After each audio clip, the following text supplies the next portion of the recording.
Welcome back, everyone. This is Akanar here with more Elden Ring. And once again, I'm so excited to be sitting down to record some more Elden Ring because it has been a blast getting into Raya Lucaria. We have started classes, the semester is in full swing, and I can't wait for more. So let's get it started here. We began, or I should say, ended the previous episode by looting our very first legendary talisman, Radagon's Icon, which is a fascinating talisman for a couple different reasons. One of which is that it is probably going to be a very useful talisman for our build. Once I figure out exactly how to get it situated with our very few talisman slots. Hopefully that problem will be a little bit easier once we actually get another talisman slot. Gotta get that ironed out at some point here. But the other reason that it is interesting is the lore that it reveals. And it's not just in the text. I had a fleeting thought as we looted this last time, and I didn't verbalize it because we were at the end of the episode and I didn't want to get into speculation mode. But I had this passing thought, and I think the clue that gave it away were these, I don't know, flowers or plants that are shown behind Radagon here. But it made me think of the statue that we have seen in a couple different places in these churches, doing the T-pose. And upon closer examination, it was this trellis, right? I've seen this lattice work behind the statue before, without plants in this case. But then the presence of the flowers, in this artwork made me think, is this the same person? And I think if we look closely at the crown as well as the beautiful rubied necklace there to go along with the red hair, I think we're looking at the same person. That looks like the same crown and that looks like the same necklace. But obviously the color is there is no color essentially in this. If anything, you could think maybe that there was some blonde hair here, and I think that's probably what I had subconsciously determined, given the fact that the other statue that is present in these churches is Marika. And so it made sense to me that, okay, we've got a blonde lady, maybe we've got a blonde guy here as well. Now that we know more, and now that we know, of course, that Radagon was the king consort, it makes total and complete sense that he would be enshrined in effigy or in statue along with Marika in these churches. Now, I haven't thought too deeply about the exact presence of him in, he's in the Bellum Church, and I feel like the only other place that we see him is in the Church of Pilgrimage. And then we, of course, we have the third Church of America and we have the fourth Church of America. We don't exactly know what the first and second Church of America are. It's possible that one of those is like the Church of Inhibition or, well, this is the Rose Church. That's something completely different, I think. The Church of Irith has a Marika statue, though. There could have been a Marika statue here, now that I think of it, at the Rose Church, and it's just covered up by whatever the frick is going on there. We're going to think more deeply about the whole church situation, but I wanted to at least acknowledge this one connection that we have made here, and it makes total sense that you would have Radagon and Rennala. Sorry, Radagon and Marika. There was at one point a Radagon and a Rennala connection, and that's another one that I want to start thinking about more deeply because I've been reviewing off camera much of the dialogue that we have gotten from different NPCs, and there were some things that I had forgotten that we will be going over eventually here throughout the episode. But Radagon, I think we found you. The questions still remain, many questions still remain, but one I think has been clarified. Obviously, as I have said before, do not confirm or deny any of my theories. For those of you leaving comments, let me continue to not be 100% sure, although this one feels pretty clear to me. Let's continue on, though, as I look at my notes here, And I will give you... I also did some other backtracking inside of Raya Lucaria, which we'll get to in a bit. The other momentous thing, the other big pickup from last time was we got another Academy Glintstone key that we can now give to our friend Topes. So why don't we do that? Let's head over to Sorcerer Topes and get him involved here and see what will happen with his quest line. He has been waiting patiently. He hasn't been overbearing. He hasn't been nagging or being a nuisance. Like, where's my Glintstone key? He was very kind, said, no, you use the one that you found. I don't worry about me. So, and, you know, we gotta, let's help out a poor, hapless Bluntstone. Maybe you're not as much of a Bluntstone as you think. Back to learn another? Why, of course. Oh, okay. This was another thing that I was wondering about. We also picked up a scroll. We picked up a scroll, and I had wondered if it would be possible to give that scroll to somebody other than Selen. This makes me curious now because I had... So we can give it to Sorcerer Topes. And we probably could have done that with the first scroll that we picked up. Except we didn't know about Topes at the time. I think the only other scroll that I can remember, we picked up in Limgrave, and we just took it straight to Selen. Because she was the only option in my mind. But knowing what we know about different FromSoft games, having other potential options, being able to give a scroll to multiple people is well within the bounds of believability.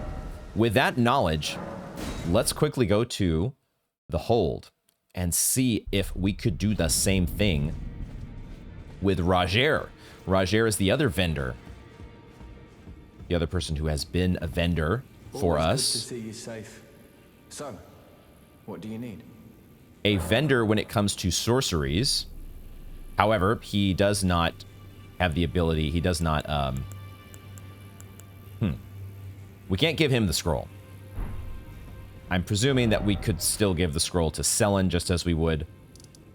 And with this information, you know, I pretty much always overthink these decisions. What would be the consequences of giving the scroll to one person or another? I don't know. It's a blind playthrough. How could I know? There you are, my apprentice. Shall we commence the lesson? We're also not dedicated sorcerers, so it may not really have that much of an impact. In terms of their particular quest lines, how would this progress things? Because we're not... I kind of want to give it to Topes.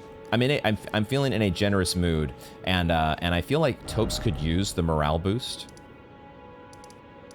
the ability to kind of have him teaching us something more than just the rookie spells that he already has sold to us. I feel like that would give him a nice boost of confidence. Hopefully it doesn't come off as patronizing. The question is, will we buy these now? Back to learn another? Why, of course. I suppose we can. We've got lots of runes in the piggy bank. So why don't we do that first, and then we will give him the glintstone key. Did I not mention I'm a Bluntstone? I don't even have a pebble's worth of power. Oh. So I'm afraid I can't help you decipher the scroll. Oh. I'm sorry I'm so useless. I truly am. Well, that backfired. We were gonna try. We were trying to raise your spirits, my friend. I'm so sorry. We have only served to reinforce his current self-image.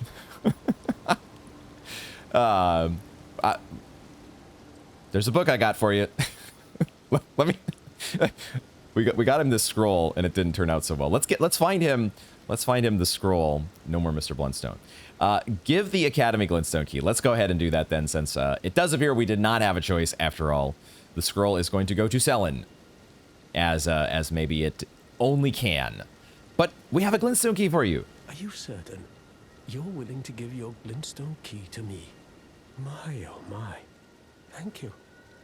Thank you dearly. Yeah. Now I can go back to the Academy. That To resume my study of Glintstone sorceries. And the very stars. Oh, he's overjoyed. He is. Oh my god.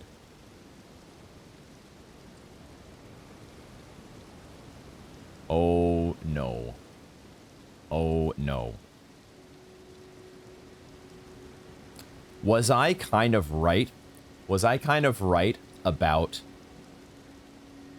the converted fringe tower? Wasn't that the first thing that we tried? The first thing that we tried at the converted fringe tower was a gesture. Was it rapture? Because I thought, is this a make contact situation? Oh my god. Was it a make contact situation all along? Okay, we have something to try. We have a new... This is actually the first thing in my... you all can't see my notes. Maybe I'll show it to you. Maybe I will give you a screenshot of the notes here. You can like take a glimpse into the Akinar note keeping. But one of my... I have an open questions section. And the #1 item on open questions is converted fringe tower. What the heck are we going to do about that? I might have an idea. Okay. There we go. Okay, my button didn't work at first after I alt-tapped back. I thought, did my controller die again? Please, none of that.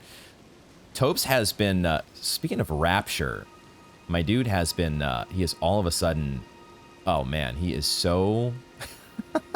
I was half expecting him to just like immediately beam the hell out of here. I was expecting like the old sorcerer, you know, transport portal beaming technology or spell that was going to bring Topes to Rea Lucaria. Back to Rennala? Why, of course. Part of me, I kind of want to, look at his eyes. I feel like, are his eyes different from before? I'm going to go back, maybe not right now, but I will go back at some point and I'm going to look at my old footage. Because I don't remember his eyes being quite that... Like, he almost looks blind. But I don't think he's supposed to be blind. Maybe he just had really light eyes and I never noticed. I never noticed, my dude. About the Glintstone key. Tell me whatever you got. Whatever else you've got to tell me. Thank you dearly. With your blessing, I will depart for the Academy of Rea Lucaria. Or perhaps one day you'll pay me a visit? Who knows? I may be a decorated sorcerer by then. I like that you are looking on the bright side. That's a good start. We're getting you in the correct headspace here. Thank you, dear. With your blessing, perhaps, who knows? I would imagine we're going to be able to find him somewhere at Rea Lucaria. We've already bought his sorcery, so we don't have to worry about that. So I think it is time to allow our buddy to move on. Move on, and we will just make sure that he is moving on. But I would imagine he's going to be gone from this spot and somewhere now in Rea Lucaria. And we'll spend a little bit of time looking around specifically for him. Boy, that is just a... Oh, man. When the sun and the clouds are just in the right spot sometimes, it is just incredible. What an amazing... Oh, my God. There's a scarab here. What? That's a new one. Okay. Before I do anything with that scarab, hold on.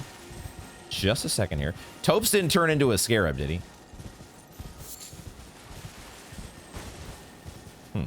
He is gone. I mean, that's kind of what I was expecting. But the fact that there is a scarab here. What?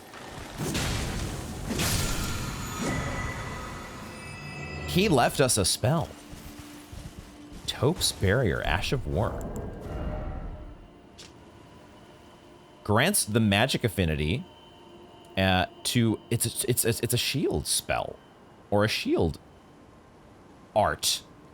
Tope's Barrier. Erect a magical force field while swinging the shield to deflect sorceries and incantations.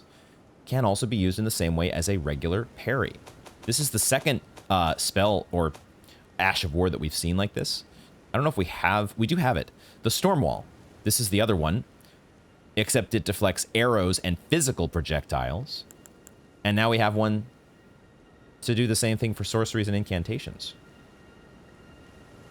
I mean, there are some... we've abandoned. We've gone no shield. But man, there are some cool shields arts and things that... like we got this guy here, the Vow of the Indomitable. Will I think about bringing a shield back? Because we did pick up... We also picked up that... What was it, the jellyfish shield? I had kind of forgotten about that, if I'm being honest, till just this moment. But we have this jellyfish shield. Unfortunately, it has a unique skill, so there's no Ashes of War to be done with this thing. Same with the Visage shield. But there are some great shields, regular shields, that do have...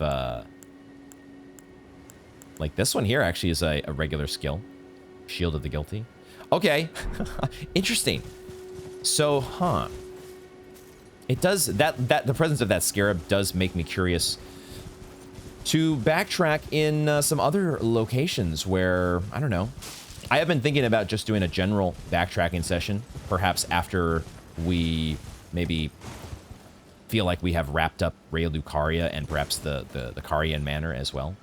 There will come a point here at some time when I will want to do some general backtracking, if nothing else, to like just go through all of the sites of grace and just warp to the site of grace and see if there's anything interesting in the vicinity. I don't know about these caves and these catacombs, but there could be stuff there as well, you know? Who knows?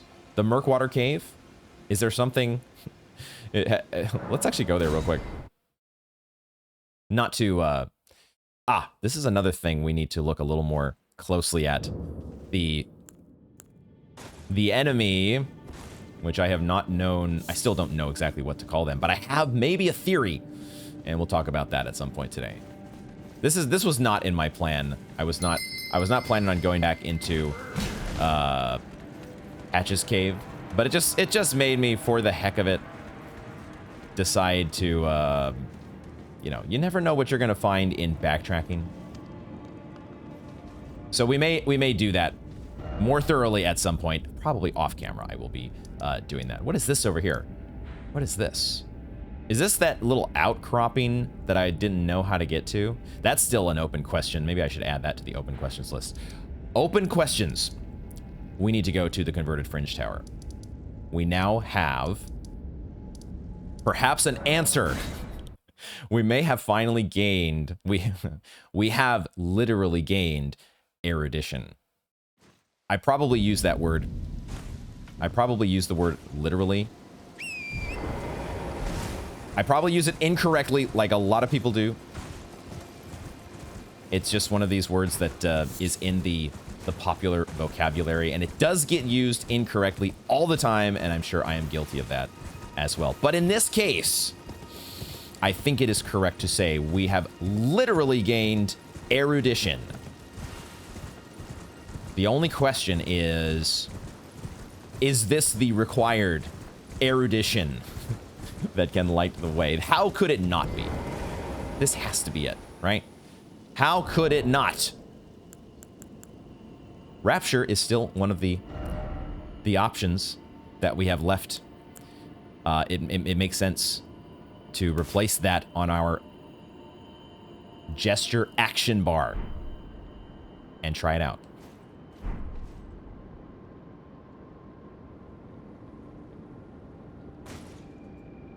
Oh, wow, it gives that pose at the end.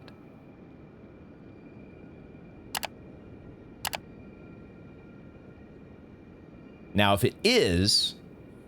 this is a make contact situation, then we may have to wait. There is perhaps some patience that is involved here. How much patience will be required? That is the question here.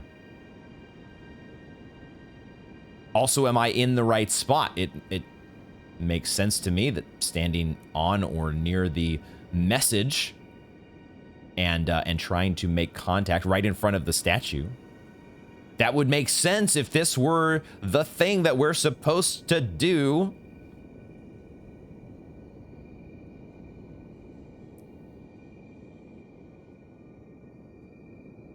I'm going to be a little bit sad if this is not the thing that we're supposed to do because it's too perfect. It's too perfect. America with her arms outstretched. Us with our arms similarly outstretched, waiting in, you know, this has to be it. This has to be it. Is it not? Oh my God. Oh. I almost want to Google, how long did it take to make contact? How long, because it was quite a bit of time, I want to say. It felt like it was like a couple minutes that you had to wait. And it is one of the fun things I think about playing Elden Ring at the point that I have. I know a lot of people who have played Elden Ring as basically their only FromSoft game. And I can see that even if that were the case, if you were playing Elden Ring for the first time as your first, like, quote unquote Souls game, you would have just a fantastic time, because I'm only like, I feel like I'm still only at the tip of the iceberg, but you would have such an amazing time no matter what. I also love the fact that I am playing this game after having absorbed and been steeped in the experiences from 3 Dark Souls games, from Bloodborne, and Sekiro as well. All of these games, I know I haven't played Demon Souls yet, but I feel like all of that experience and getting to see the progression of the games as each one kind of, in some ways, builds on the others, taking those experiences and those encounters with different enemies, bosses, different world designs, level designs, areas, seeing how those evolve and take on new forms in the following games, but also in some cases having enemies and bosses and areas that are just a complete departure from anything that you've been familiar with before. It is really, really, I am enjoying my experience with Elden Ring so much because of, I feel like it is so much enriched by the experiences that we had before. At the same time, as I have been vamping here, waiting for something to happen. Oh, I mean, it could be that I'm just supposed to be in a different place. Erudition, light the way. Maybe I'm supposed to be standing in front of the doorway and doing this, because we have been here now for, I don't know how long. I should have checked my stopwatch when I first got in here, but it feels like it's been at least a couple minutes now. And man, if something were to have happened, it would have happened by now, would it not? So, God damn it. Okay, I'm going to move. I'm going to move. Going to read the message again, first of all. May erudition light the way. God damn it. Okay, let's try standing in front of the door and doing the same thing. Maybe it's not a problem of time. Maybe it's a problem of position. I do love how we're looking inward for answers. And then erudition now. I feel like there is a very faint noise. It's so subtle. I don't even know if you all can hear it, unless probably not unless you're wearing headphones. But there is a very, it's going to be harder to hear with the wind outside here. Like, it was pretty noticeable to me. Should I be facing the right way? Is that? But as soon as our arms go outstretched,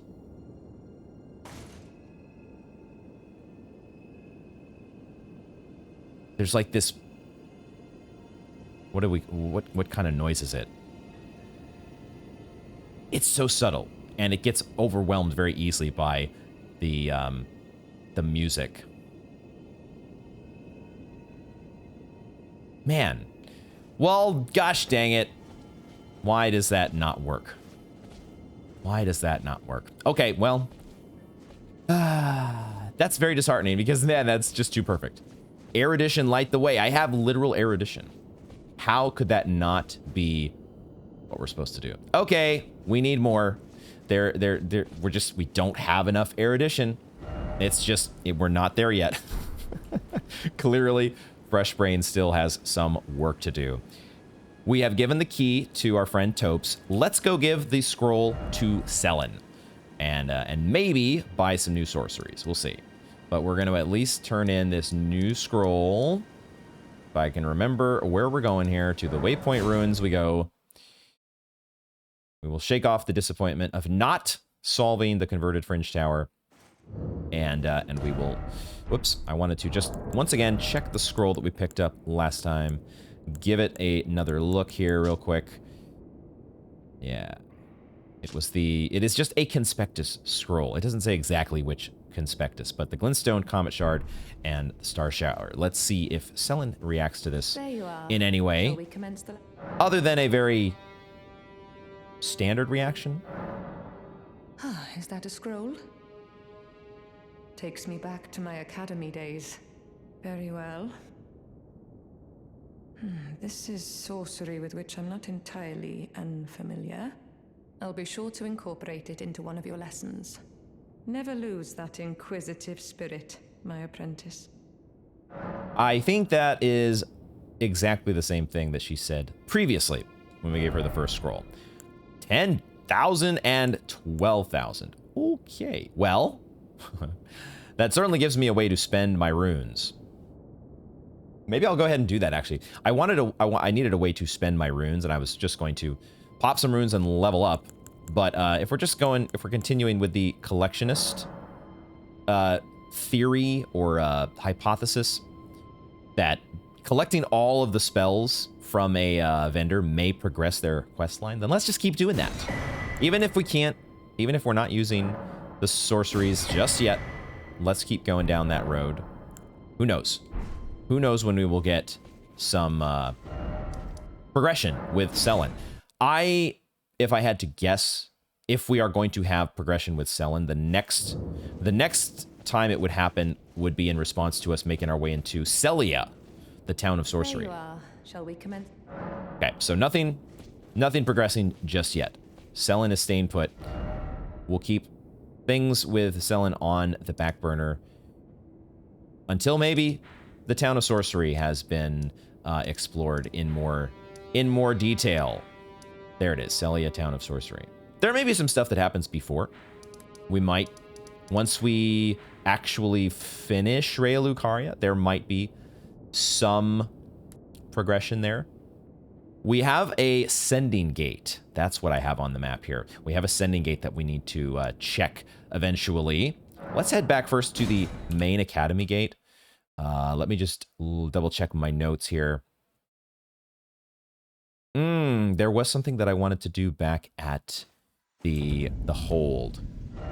That reminds me. Let's go back to the hold. Something else that we picked up last time was the Glintstone Wet Blade.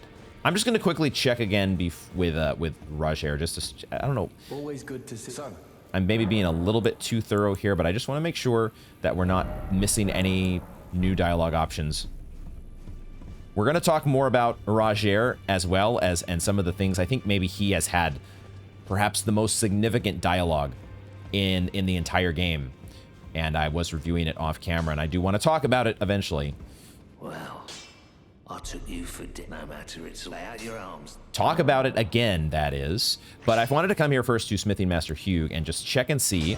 Now that we have this this iron, not the iron, but the Glintstone Wet Blade, what options do we get now when we select just a interesting? It actually does what I thought it was going to do. I don't know why it took me so long to make this connection, but really now getting the Glintstone Blade I think it makes total sense, or it seems obvious now in retrospect, that we have re-implemented the coal system, right? These are coals. And it didn't occur to me at first because I sort of thought that the coal system had been abandoned in favor of these Ashes of War, that we were going to just build in the ability to do coals by going with building the affinities such as sacred and magic, building those into the Ashes of War instead of some coal. But it looks like it's actually both.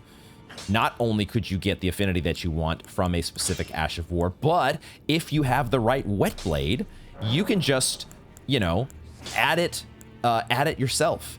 Now, at the same time, it is not completely unlimited. So we are not able to, with this Bloody Slash, we are not able to, say, add a frost affinity. And I'm guessing we can't do that with fire either. Okay, so now we could do it, I think, with the magic spells. It does give you the cold, I guess, affinity, because that's kind of what the description says on the Glintstone wet blade. But it happens to be that physical Ashes of War have this ability to do either magic or cold. So it gives a lot more flexibility to things like ground slam or repeating thrust, the standard physical arts that you can also spice up if you have the right wet blade. So this suggests we could get a fire wet blade. We could get a sacred wet blade that would have all these different affinities. We're collecting the coals just like we would for Andre. So I like that. And I think it finally makes sense. Maybe what some of you all have been waiting for me to discover in the Ashes of War system. So something to play around with in the future. I will definitely be thinking more about that now that I'm the possibilities of Ashes have started to fully illuminate themselves. I'm just gonna run around the hold here a little bit just to see. I don't think we have done anything yet in Raya Lucaria. Never mind. Hello. How long have you been here? We maybe should have done an NPC sweep some time ago. Nefeli Lu has returned to the hold. She is on the opposite side of the hold to where she was before. Okay, Nefeli is here. And she is deep in prayer or meditation, perhaps? Hello. Ah, you. Please, leave me be. It's pathetic, I know, but I need to think. That is kind of the attitude or the aura that you were giving off. I am sorry to have disturbed you, but I am playing a video game here, and I really have to be thorough about these things. So I hope you'll understand. Ah, you. Please, leave me be. It's pathetic, I know, but I need to think. It is actually the farthest from pathetic to just want to sit and think. Sitting and thinking about thinking, being able to properly parse your thoughts is one of the most mature and intelligent practices that you can engage in as a person. So you do your thing, and we will check back later. Okay. So at least one little bit of fruit that we got from doing an NPC sweep here. Let's go through, why don't we, and just check everywhere else. I was in the middle of saying that I would not have thought that we'd have done anything in Raya Lucaria to advance anybody's particular quest line or dialogue, but we had found Nefeli Lu way back at the village of the Alban, so she might have been here for several episodes, and I didn't see. You. What is it? Gideon is still just as charming as ever. Whoa! We have new things with Gideon as well. Not only does he have some dialogue regarding Nefeli, but about the secret medallions. Are these the medallions that are supposed to power the different lifts? Fascinating.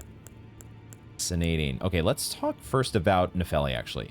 I kind of want to know what's... I'm concerned about Nefeli. I know she's deep in thought. She's figuring some things out, but what is on your mind regarding the matter? You've already heard. Indeed. It seemed the whelp harbored suspicions, so I had no further use for her. Honestly, what's a man to do? A determined plebeian is more wicked than an omen horn, quite frankly. I suspect that's just what the Queen wants. A dose of ambition to incite the tarnished.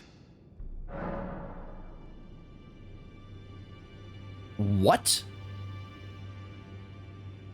I'm definitely going to have to review that dialogue. There was a lot going on in there. He was talking about Nefeli on the one hand, but he also mentions the Queen. Queen Rennala? What? The whelp. He's... Oh, Gideon. Gideon. I mean, she's supposed to be your stepdaughter. This guy is pretty cold. Pretty cold and calculating. Had no further use for her. Man, I'm going to have to review that later because I don't know what to make of that. How is the Queen involved? The Queen wants to... She wants to do something with the Tarnished? Spark ambition with the Tarnished? What is going on with that? I really didn't quite understand that at all, other than that Gideon is kind of a butthole. Kind of a dick. About the secret medallions, though. Tell me what you got. Find the Albinoric woman. She hides in a cave to the west of the Laskia ruins, which jut from the mist-shrouded lake of Liurnia. Oh, okay. She knows the location of the medallion's counterpart, I'm sure. So that was there before. And I completely forgot that that was there. Because that dialogue we've heard before. He's telling us about Latenna, and we've, I think, done that. Okay. What the hell? Gideon, you're too into your books. You need to get out and touch some grass. So you're not so you're not such a meanie.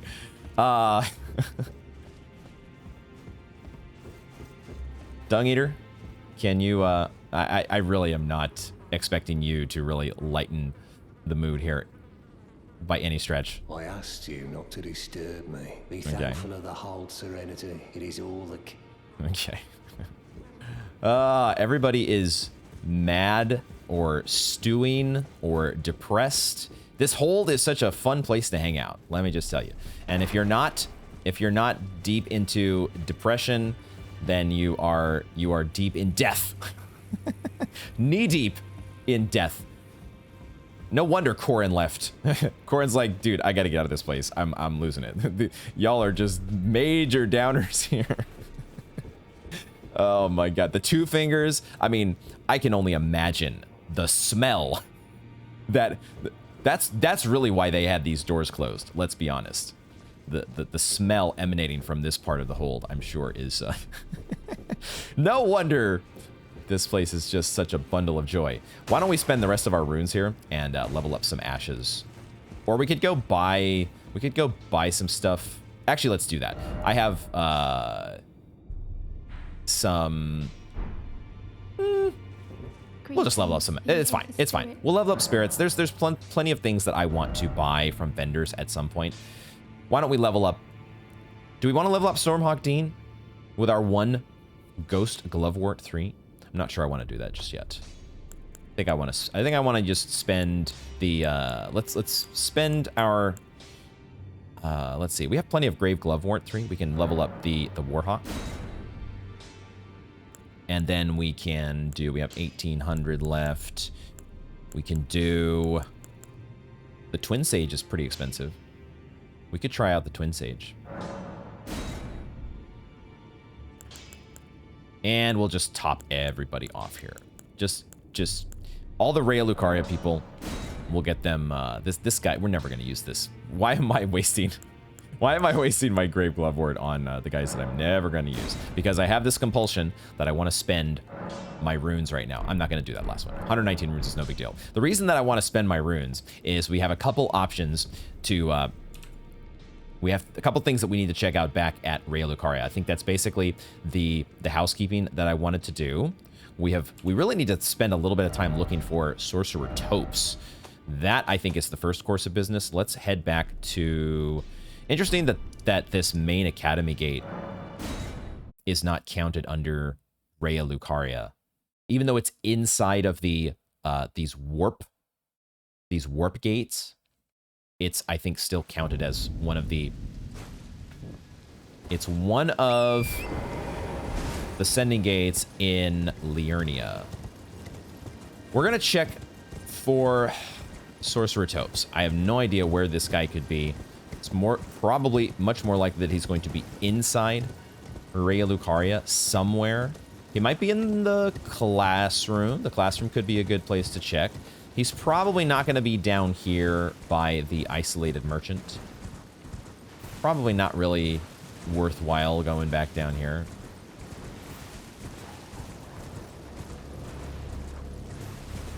But you never know. So check we shall. We're going to wake up all the wolves in the process.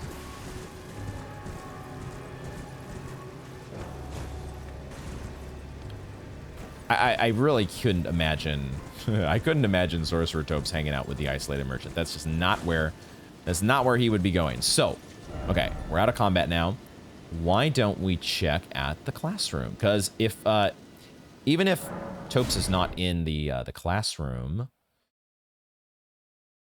There is something that I need to check nearby. There is something that we need to... One of the mysteries from last episode that we were not able to solve was this... Dude. Dude! No frickin' way. No frickin' way. What? Oh, no. Dang it. Dang it. Oh, man. Man. If I wasn't sad enough already this episode. This is... Despair and despondency and disappointment is the name of this episode so far. Hopes, my dude, he did come to the classroom and he was working on studying something. He was in the middle of cooking up a recipe and it apparently did him in. God damn it. Taupe's Bellbearing, Academy Glintstone Staff, and Taupe's Barrier. We already have, I think, one of these Academy Glintstone Staffs, right? The Taupe's Barrier, however, is new. This is a sorcery. Oh, man. Found upon his perished flesh. Taupe's Barrier, the lifelong pursuit of Taupe's the Bluntstone, capital B. Oh, my God. Creates a magic force field that deflects sorceries and incantations. Hold to continuously create barriers. That sounds so cool. Why did you have to die though, Topes? What? This always happens to me, man. It's Dark Souls. It's Elden Ring. Future generations will learn. They will know the foolishness of the sneering sorcerers who ridiculed this theory, little realizing that it was, in fact, a discovery worthy of a new conspectus of the Academy. No. No, dude. You don't even... You're not even able to realize... You won't be able to see and understand the implications of the discovery that you've made. Oh, my God.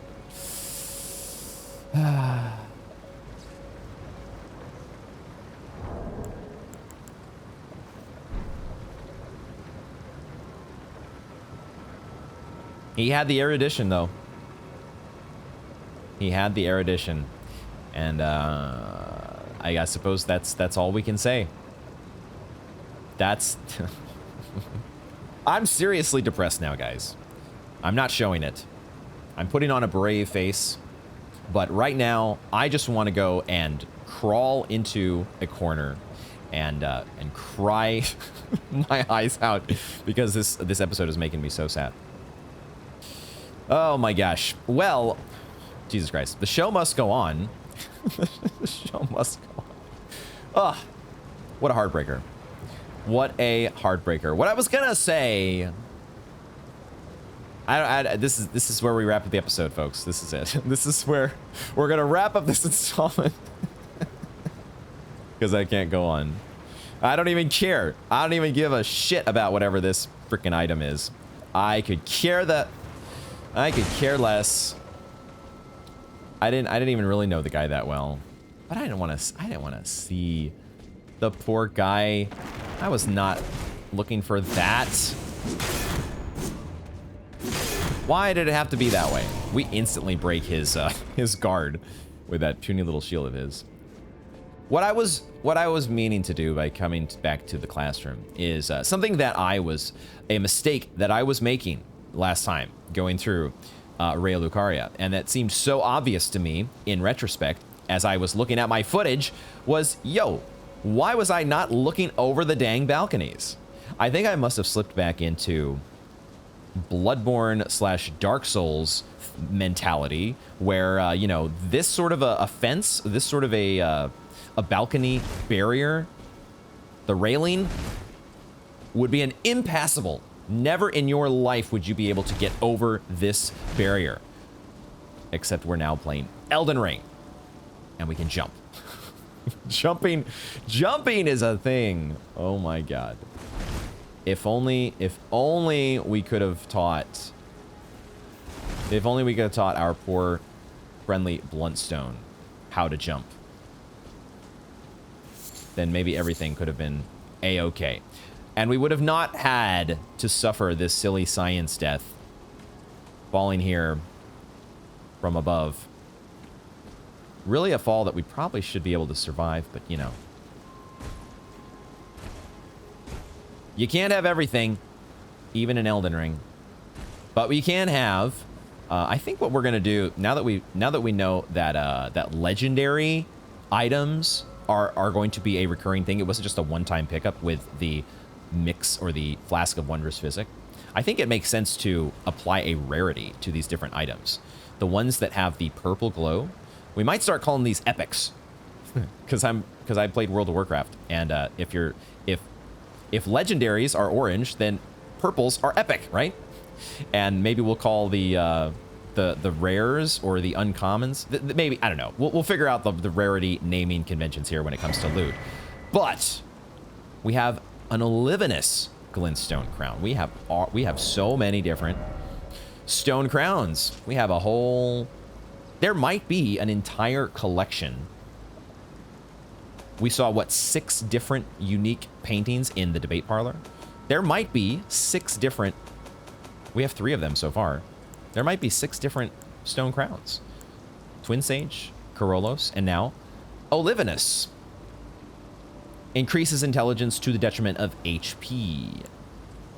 Intelligence to the detriment of stamina. Greatly increases intelligence to the detriment of HP and stamina. Maybe not. I mean, that would make sense if it were just these 3 here. The lineage of the Olivinous Conspectus began with the sorcerer Lusat, and its adherents continue his study of meteors. Corolos is about the comets. Olivinous meteors. Twin Sages just do it all. They don't limit themselves to any one particular field. Okay, all right, we've gotten that pick up there. My god, my god.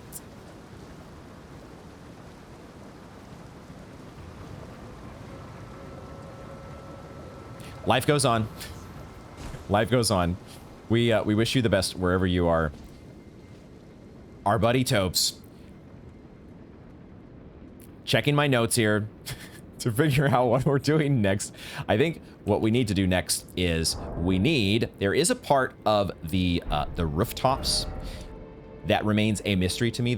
I actually went back off camera to explore the rooftops again, and I still was not able to find exactly how we get to, I think it's this part of the roofs, except maybe there is a possibility from us to, like, I think we could jump from here to here, potentially. At the time, when I looked at that gap, I thought there's no way we can make that jump. Now I'm not so sure.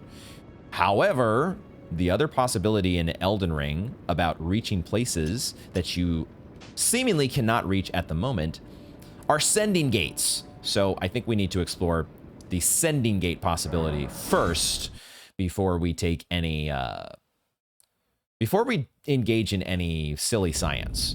At the same time, we have no runes right now, so it would be a perfect time to engage in silly science. Either way, we're gonna make a run for getting back to that sending gate, and we're gonna see where it goes. We're gonna kill this crab as well because it has glowing eyes, and it's gonna give us 216 runes instead of whatever 5 that it normally gives us. So why not? But we're gonna go not this way actually. That goes back to the rooftops. I need to remember exactly where I'm going here. I think this is the way that we go to get back. We've opened up this shortcut now. We've opened up this shortcut.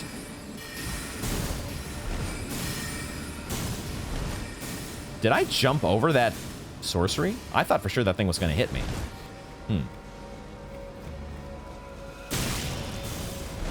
That one did. Oh my god, what am I doing? What am I doing? Oops. This is fine. This is fine. Another thing that I did find, or that I did backtrack over when I was playing off camera, I had another balcony came to mind. Another balcony that I had looked at only ever so briefly and then ignored. The balcony that is right above us here, actually. It's not, I don't think I can actually see it from here, but it is the balcony that we saw. We have this above us, there's this portal that was spawning the boulders, the balls of death. And there was a balcony that was up there that had a sorcerer on it at the time. And I didn't even think about looking over the balcony. We see it now? No, the telescope is limited on its range. It's just barely on screen, kind of where the compass is right now. But anyway, I jumped over that balcony, and on the rooftop that is right above us here, there was a golden rune 7. So I got the bit of loot that was above the roof here. I don't want to go back up there right now because there is the pumpkin head that is still up there. The pumpkin head, he does respawn. The other sorcerers, interestingly, do not. So it does appear we have permanently disabled that that boulder portal for what it's worth. Not that that's super important. Let's just jump in this sending gate, shall we? Where are we going? Are we going to another part of the academy? Or are we going...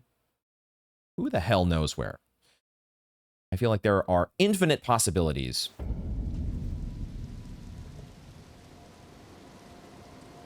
Wait a second. This is the Church of Vows. We're here at the Church of Vows. What the hell? Oh my god. Okay. Interesting. Well... Muriel. Muriel, you're having a wonderful nap there, aren't you? All right, well, since we are here, I guess we'll talk to Muriel, but we also now have the ability to absolve ourselves. I don't think we have to do that. Why would it send us here? I guess, okay, this is the thing. Who knows when you would normally have explored up to the Church of Vows?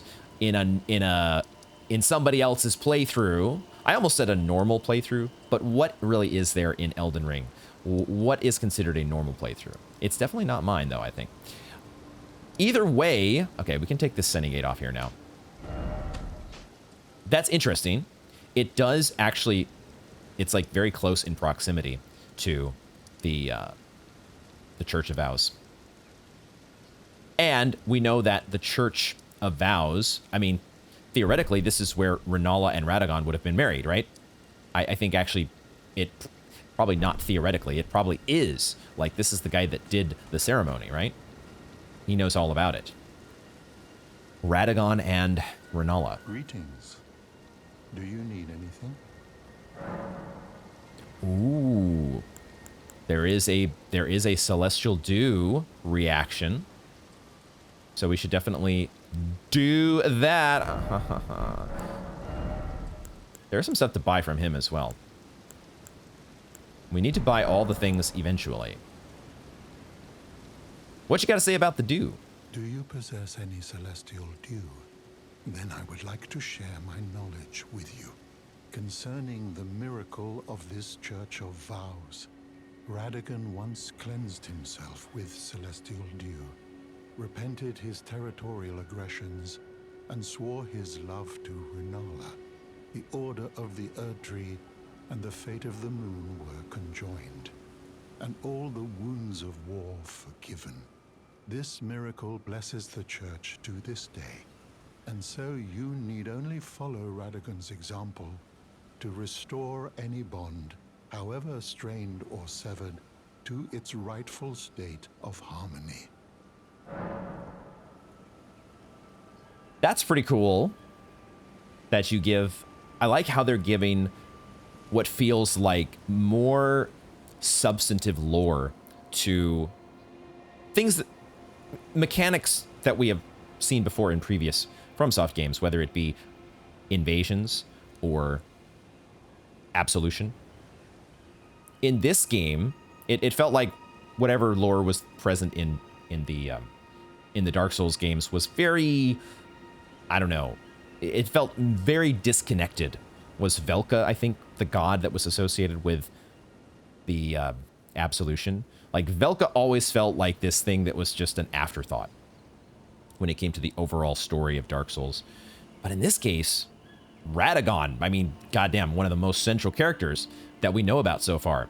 And we're following in his footsteps when we go through the process of absolution. That's really cool. Just like with Vare and the... we don't really know too much about the Lord of Blood yet. Lord of Blood does kind of have a little bit... feels a bit synonymous or equivalent to Velka so far. But we'll see. Long way to go. There could be a lot more to discover about the Lord of Blood. But we've unlocked a couple extra talk options. Let's go down the list. My faith does not waver. The miracle rooted in these grounds will once again mend the world.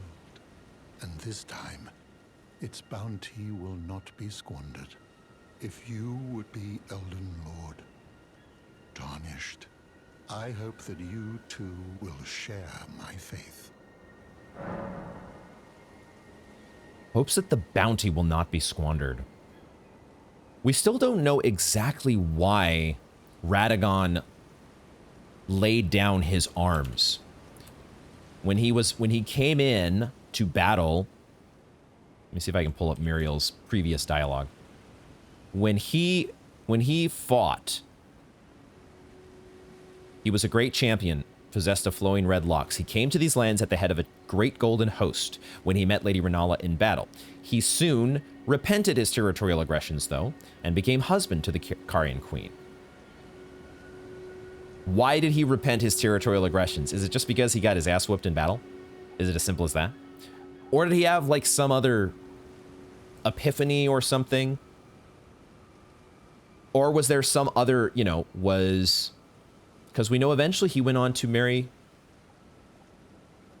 to become king consort for America. Was America somehow orchestrating the situation where she was like, you're going to go in and you're going to battle, but then you're going to call it off and you're going to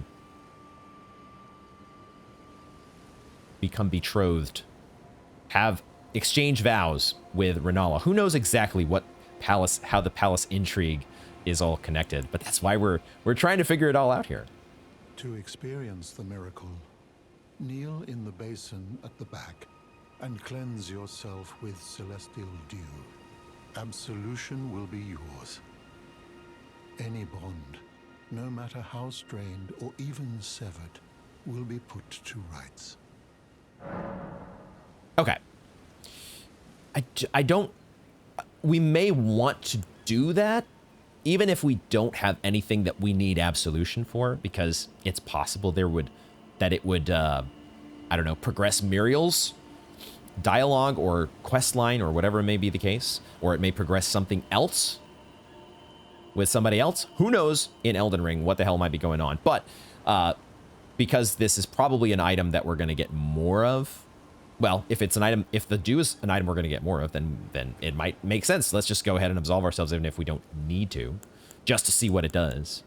But for now, we will hold off on that.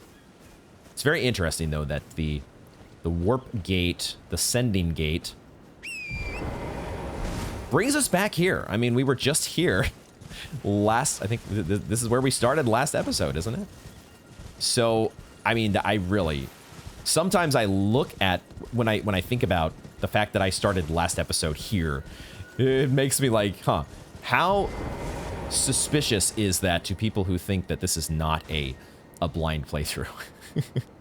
How sus does that make me look, as though this is really 100% scripted? This is where the sending gate is, though. It is always funny to me looking at, as beautiful as this game is, how we can find these views that have a very conspicuous lack of textures, but at the same time, it's enough to be able to tell. We know what we're looking at here, and we can see that that is the closest point to us from the Church of Vows, and that just happens to be where that sending gate is as well. Okay, so we didn't end up taking, or the sending gate did not take us anywhere new. But we did get some new dialogue from Muriel. So we have now learned, we've learned about Radagon, a little bit more about Radagon and how he was the first to receive absolution. And we've learned about the miracle that was, and in some ways still is. Right, this is the Carian study hall, isn't it? Okay, I thought for a second I was seeing a mausoleum. I just forgot that that's what the Carian study hall looks like. Now, let's continue on, though, and now we know where that sending gate goes. We know that it does not take us to the other part of the rooftops here. So let's see if we can tie up that little loose end. I think we'll set our beacon right there. And we'll head back to the debate parlor. There are a lot of interesting things, so many things to think about in connection to Raya Lucaria now. Radagon, Rennala. The other bit that Muriel still will remind us about, the dialogue option that was there about Radagon, and the skeleton in his closet. And how that is hidden inside some giant statue somewhere. I suppose that I suspect that giant statue would be up in the castle somewhere. Before we head over to the rooftops, I do want to take just a second and make note of the fact, the presence of this thing here, which we have not really looked closely enough. I have not looked closely enough at, because I've been in the heat of battle with these things. But there are some interesting things to note. I do not want to get into battle with you if I can help it, but I would like to be able to. These guys, I only now just realized how close I was to them. I want to make note of the fact that they're what I had not noted before when I was in battle with these things. The grabby hands, I think is what I had called them before. The things that grab you and pull you inside are actually snakes. And you can, in fact, see there are quite a number of snakes that are fashioned into the artwork of whatever the hell this thing is. As well as the fact that it just has the... Oh, that actually one-shot you. Cool. It also has... Let me see if I can get into a place where we can actually just look at this thing without being attacked by it. That would be nice. Don't know if that's going to be possible. I just want to make note of the fact that there are all kinds of snakes on this thing. And we will come back to that note at a later date. There's also a baby that it's holding. That's another thing that I had not noticed. Right underneath its head, it is holding some baby in its arms, quote unquote. Also, its helmet, as it is passed out of view now, its helmet is similar, I want to say, to the Erd Tree, or man, I want to almost take another look at my footage and look at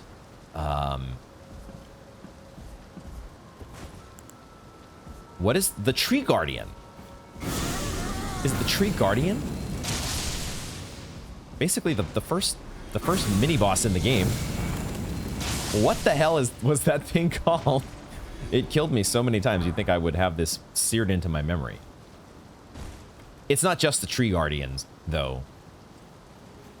I feel like that's not the name. And I'm looking very silly right now, not remembering the name of this enemy. But all I'm trying to point out, the only thing that I'm trying to get at here is the fact that that's an interesting sorcery that he's got. The fact that their headgear, all of these different enemies that are associated with the Erd Tree and the capital have this headwear that's like a half crescent. And that looks similar to what that contraption with the baby and the snakes. There may be some connection there that I have some ideas about, but we're gonna just keep that on the back burner for the moment. Let's explore the rooftops here first. And the way that we want to explore those rooftops, I don't think, as I looked again at this off camera, I don't think we're getting down to the rooftops from here. That's going to be certain death. But I think we have to make this jump. I think the only way to move forward. Although, how the heck do we get up there, though? Maybe not. Maybe we don't make a jump, and this is just going to be a silly science death. Because now that I'm thinking about it, the presence of this loot would suggest that we're actually supposed to fall down from up here, and that we need to get into this part of the academy.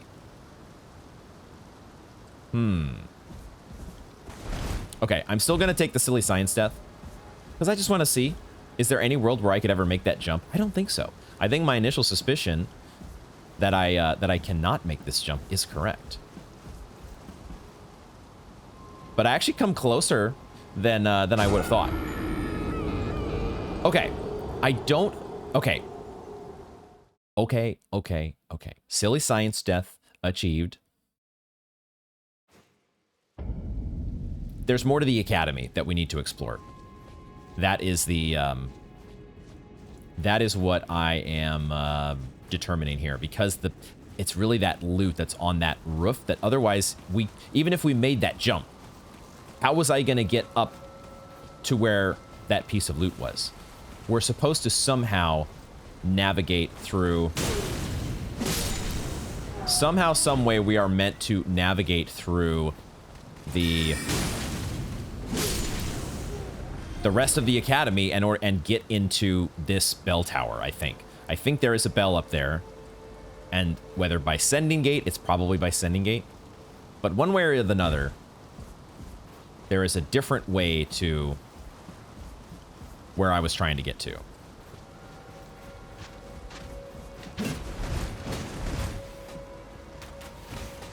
This is probably... He's going to be able to take pot shots at me while I'm on the ladder. Okay. I'm in a little bit of a... I don't want to take the time to kill all these enemies. And I think I can just rush through and get back to where I was, but this could be a bad idea.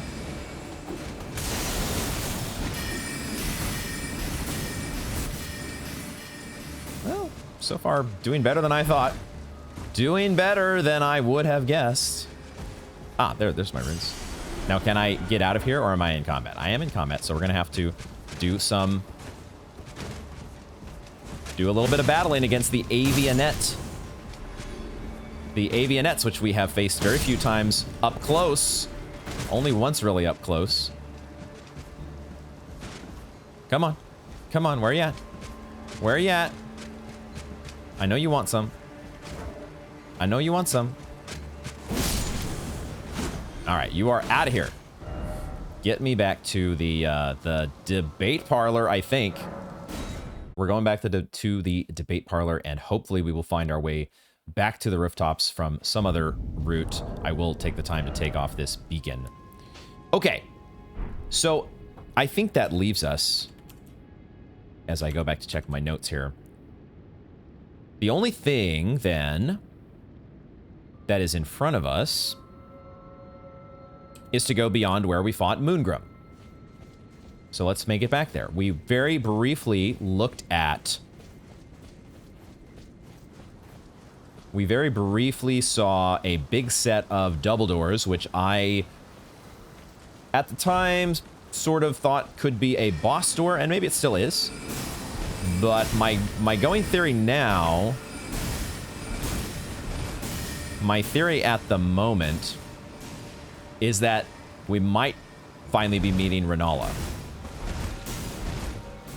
As I thought about it a little more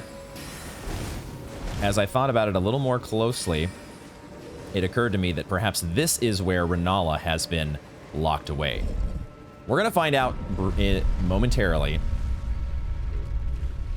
But why would they give us a set of double doors instead of just a fog gate? If it were not something a little different than just another boss. There may still be a boss that we have to go through to get to Rennala, but it would not surprise me if this were where Rennala was being held. So why don't we find out? Open the doors. Open sesame.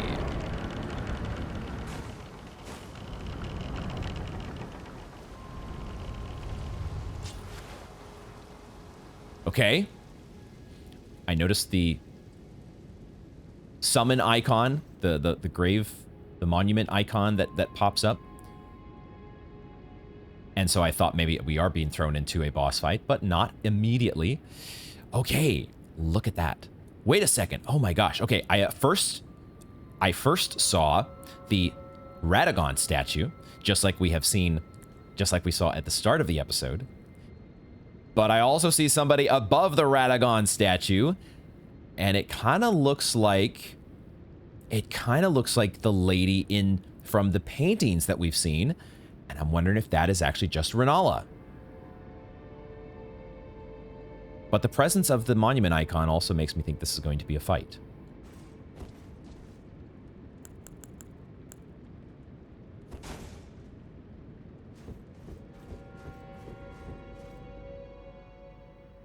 I think we've got a fight.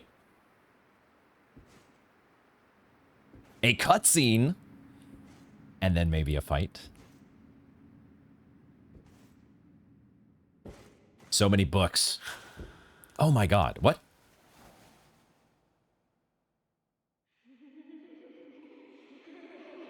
What?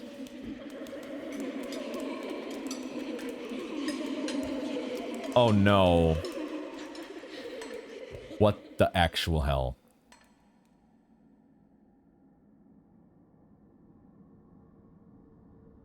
Hush, little Calva. The amber egg. I'll soon birth thee anew, a sweeting, fresh and pure.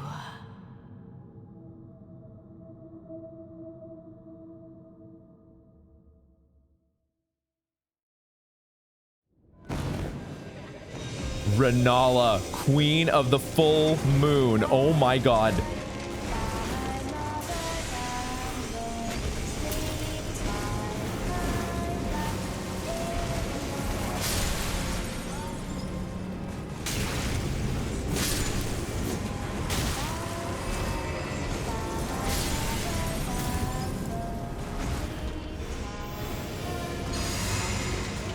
This is so weird.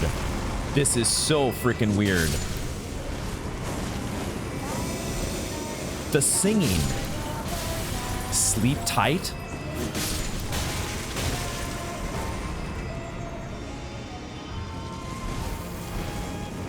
I don't know if it's worthwhile trying to take out the ads. My instinct, another instinct from World of Warcraft, is focus on the ads before you focus on the boss.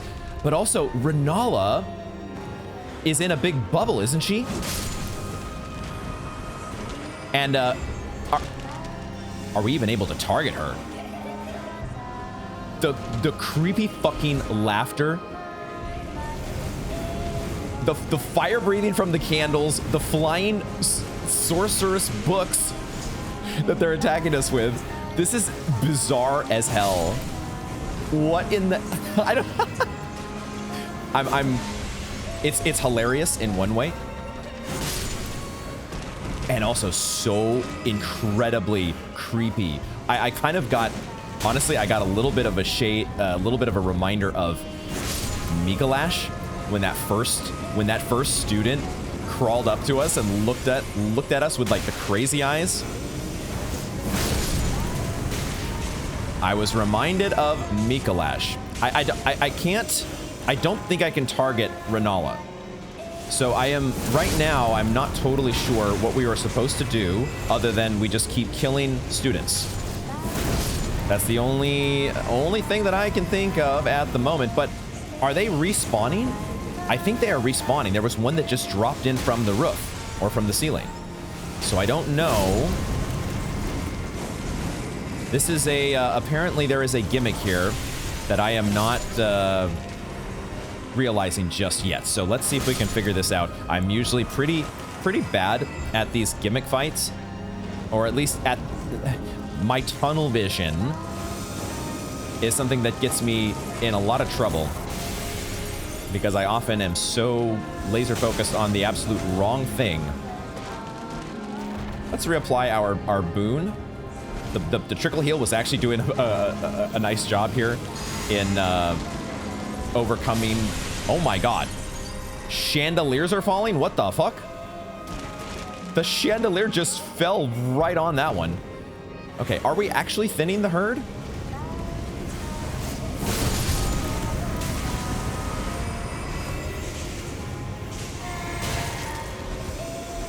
What in the hell? We could do this, we could do our Flame of the Fell God if we wanted to drink. Maybe we'll do that. If we want to drink our flask of Wondrous Physic here. Oh, except I don't have my rune on. Never mind, I can't do that. I could do Hallow Shabriri, though. Would that be good against you guys? We get interrupted. Oh. I think I found the gimmick. I think I found it. Okay, this is the thing. Oh, I hadn't mentioned it yet, but my brain was finally going to the... what was the fight? Deacons of the Deep? And how in that fight there was, in retrospect, a very, very obvious way to tell which enemy you were supposed to be attacking. I think I finally have noticed that there is an aura that matches the shell that Rennala has shrouded herself in as she is clutching that amber egg, but there's clearly one of you that is not like the others. And I think I finally have seen that. Rennala, come here. Come here. Come here. I'm out of stamina, but trying to take advantage of the opening. Oh my god, that did a fair bit of damage. Let's drink. And we're gonna go and...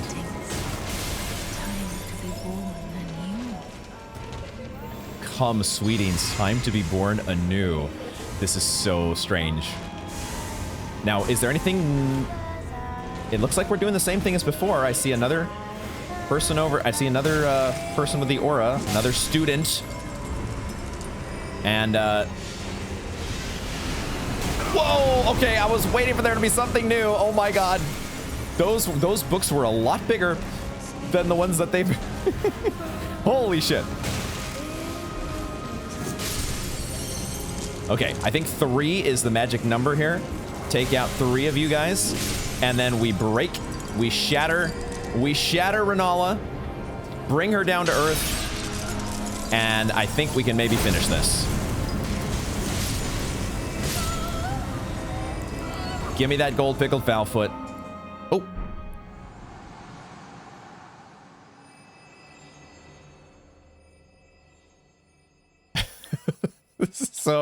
This is so, I don't know what to do about this. I really don't know how to react. Look at that hat.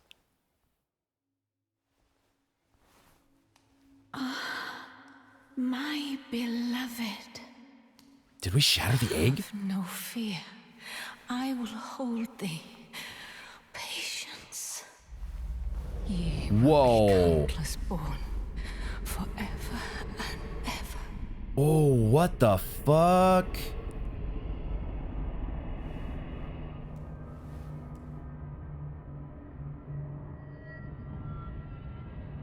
Oh Upon my name is god. Rani the witch. What? Mother's rich slumber shall not be disturbed by thee. What? Foul trespasser. Send word far and wide.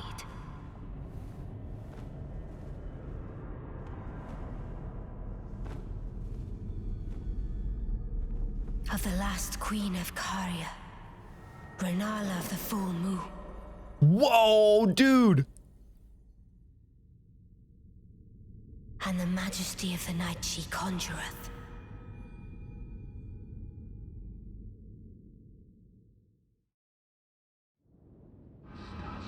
Oh my god, we're not done. We are so not done, and holy shit. What was that business I was saying last time about Bloodborne? What the actual hell? We are not even close to done. Rani the Witch! Dude, have I... Princess Rani, have I completely overlooked the fact? Okay, we need to worry about digesting lore implications. Dude, she's turned into the moon. She's literally turned into the moon. This is fucking crazy. This is the coolest looking shit ever, and I'm about to die. I'm about to die. I'm about to die!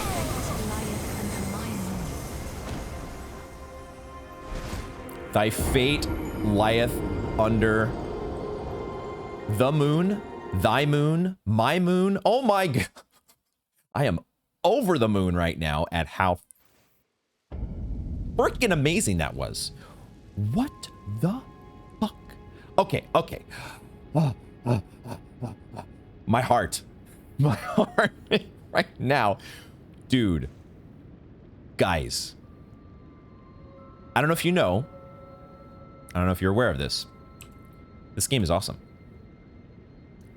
Hold on a moment. Hold the phone. Hold on just a second.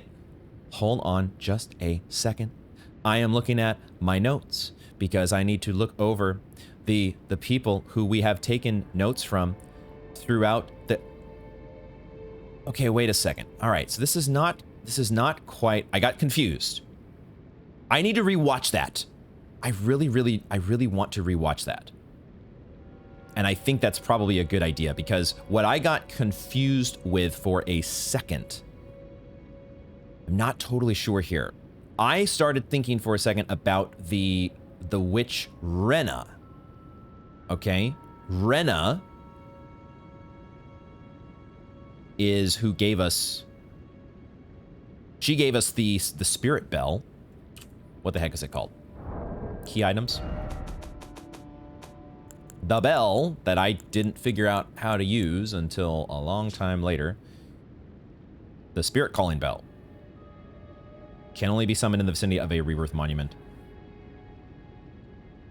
Okay. I am going to take a second. I'm going to take just a minute, like I said, and I'm going to review what we just saw because I need to be able to digest this a little bit more. Specifically, I need to look over that last dialogue that we just... My mind was being blown from just the cool factor of that... The black mist that all of a sudden emerged from the amber egg. And I started thinking about how this might be connected. We need to talk about several things, but first, let me...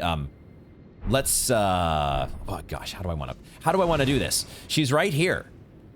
She was right here all along. Rennala. If this is Rennala, then who's this? So many questions, so many questions. Give me a moment to review. I think it actually just makes sense for us to review this together. Let's go over this, and step through what happened here. Upon my name is Ranni the Witch. Okay, so that is the first thing that sort of threw me off, because I think, I could be wrong, but I think this voice actor, Ranni the Witch, it sounds almost exactly like Rennala the Witch. And maybe they're related, right? Well, I mean, hold on. We do have many things to talk about here. We need to go back over Roger's dialogue in particular, but I think this is not Rennala the Witch. It is somebody different, although maybe related.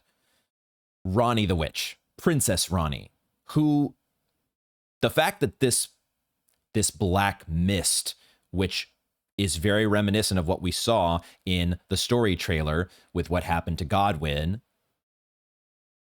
and supposedly she is supposed to have the curse mark of death, and she's the one who orchestrated the plot, at least according to Roger. But this would make sense. This would line up with that.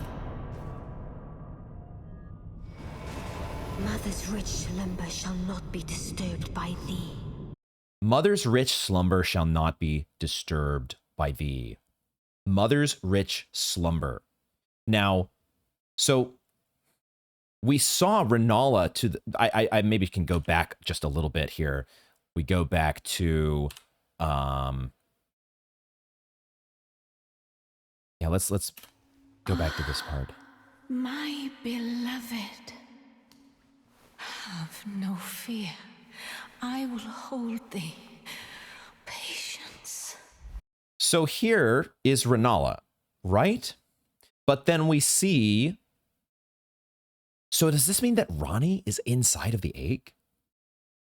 And her whereabouts are not actually where Roger had suggested that maybe she was at the Carian Manor? The Witch. Mother's rich slumber shall not be disturbed by thee. Mother's rich slumber. And then there is a, I don't know, an apparition version of Rennala, or her, I don't know exactly.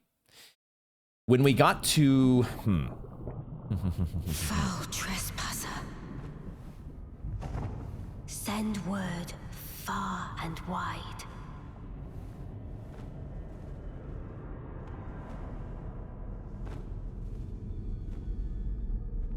Of the last queen of Caria, Rennala of the Full Moon. Last Queen of Caria, Rennala of the Full Moon. This is so freaking sick. And obviously, man, this is such a callback. Such a clear callback to the, was it the Moonside Lake? I might be forgetting the exact name of where we fight our good buddy Rom. But this is so much like that. And the majesty of the night she conjureth. The majesty of the night she conjureth. So Rennala is asleep. So Rennala is, it's not exactly clear because it looks like Rennala is not asleep. She's like talking, right? And clutching for the egg still. But also maybe not. Maybe she's somehow being controlled by Ranni. Now, what we should mention, what we should talk about here, is, and what I've been intending to talk about. I had saved this for when where I suspected we were going to be meeting Rennala, it does feel like that is actually what's going on. Ronnie is controlling Rennala in some way. And that once we break the spell, once we beat Rennala or dispel the slumber that she is being held under, then we'll have our respec option. Right? Interesting. Well, that is, I mean, now there's part of me that maybe wants to explore the Carian Manor and see what we would find there before we fully take on Rennala. I don't know. I don't know.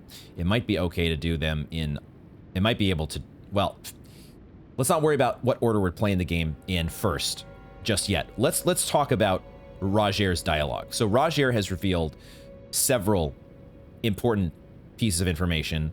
The most relevant to maybe the overall story is this, you know, the identity, or at least who he presumes to be the mastermind behind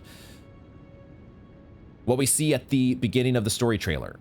The murder of Godwyn, the fragment of the Rune of Death stolen from Malekith, the shattering of the Elden Ring, how this was all set into motion, and it was supposedly done by Ronnie. Now, what he also tells us about Ronnie, the Knight of the Black Knives, which, by the way, another note is that the assassins who carried out the deed, he says, were scions of the Eternal City. Somehow they are descendants of the Eternal City. Maybe they're trying to bring back the Eternal City down with the Erd Tree, the Age of the Golden Order. Bring the Eternal City back.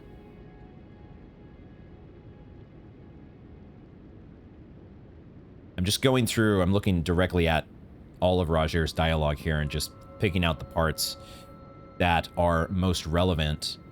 I was looking at this off camera as well last night in preparation for potentially crossing paths with Rennala. But Lunar Princess Ronnie, one of the children born to King Consort Radagon and his first wife Rennala, demigod and sister to General Radon and Praetor Rykard. That is the part that I had forgotten. The part that they are supposedly all related. So you've got Radagon and Rennala and their children. Ronnie, Radon, Rykard. So many R's. An R-rated family for sure. I think somebody has pointed out to me, I did not realize this on my own, but somebody in the comments and also one of my siblings had pointed out the fact that George R.R. Martin, we know, is a heavy influence and maybe the author of the complete backstory in the game. And he has a habit, he has a penchant for naming lots of characters after with the initials R and M. America, Melina, Melania, the list goes on. No exception here with the Rhea Lucaria family, but it's interesting to note that if General Radon and Praetor Rykard are siblings to Ronnie, children of Rennala and Radagon, we've seen here in the, my controller has shut off, but we've seen here in, let me get my controller back on, we crossed paths with one of the Alabaster Lords who jumped out of the gravity portal. So there's a little bit of a connection there to Radon, seeing Radon's fingerprints here in the academy. And I made note of this, the snake-like contraption that is hiding out over here. And I'm wondering if this is a connection to Rykard. The only reason I have to say that is this line from Gideon that talks about Rykard and his serpentine demeanor. And so I might be making a big mistake in connecting anything that I see that's snakes related. Connecting all that to Rykard might not be true. But is there a chance that this is one of his army of Inquisitors? Are these Inquisitors? Don't tell me. But it would make sense, right? It would make sense that we would see a little bit of a connection to Rykert and a little bit of a connection to Radon here at the Academy. It's conceivable that all of those children of Radagon and Rennala would have been here at the Academy at some point. I don't know, at what point they would have left and gone off to forge their own path, I don't know. But if we, the other details from Roger's dialogue, we also don't know for sure if Roger is telling us the truth. Or if he really knows what he's talking about. He has an idea of Ranni's potential whereabouts, the manor to the north of Raya Lucaria. But it kind of looks like maybe she's actually inside of the egg. But who knows? She might be projecting herself, her presence, from somewhere else. I don't know. I don't know. It's all a lot to think about. There is so much to think about. The other question, the other thing to think about is how do we want to approach this boss fight? Because clearly it's got two phases, one of which is, fortunately, I was able to figure out the detail that I needed to notice to get us past the gimmick stage of the fight. But then we're into a whole different scenario, a whole different... having to deal with the full moon. We only got a little bit of a taste of the attacks that Rennala has at her disposal. So we need to get some more reps. That's really the most important thing. We're going to reapportion flasks to... We're going to put it at 8-2. And, do I want to change my Wondrous Physic? Probably not. I think boosting our fire and our faith seems like a good move. Spells, I think we will change around. It doesn't really... I have a suspicion... I suspect that Madness is not going to be the way to go. Not something that instinctively bosses... There might be some bosses where Madness is actually a really good move. And maybe, you know, who knows? Maybe Rennala is one of those. We don't really know for sure, do we? Oh, we did pick up these new spells. I don't think we read these, did we? The Comet Shard. Doesn't look like there's anything that we didn't know already there. What about this one? The Star Shower. 6 magic shooting stars to pursue the target. The most difficult to master of the Olivinus Conspectus sorceries. So one from the Carlos Conspectus, one from the Olivinus Conspectus. Nothing that we can take advantage of, unfortunately. I don't... What spells, if any, would we want to use? The Frenzied Burst takes a long time to charge. We are... if we are battling on a lake, is it possible that lightning would be more effective? Magic Fortification potentially is an idea, but we do have the ability to just make the consumable that gives us magic protection. I don't remember what it was called here, but we have it on our quick items still.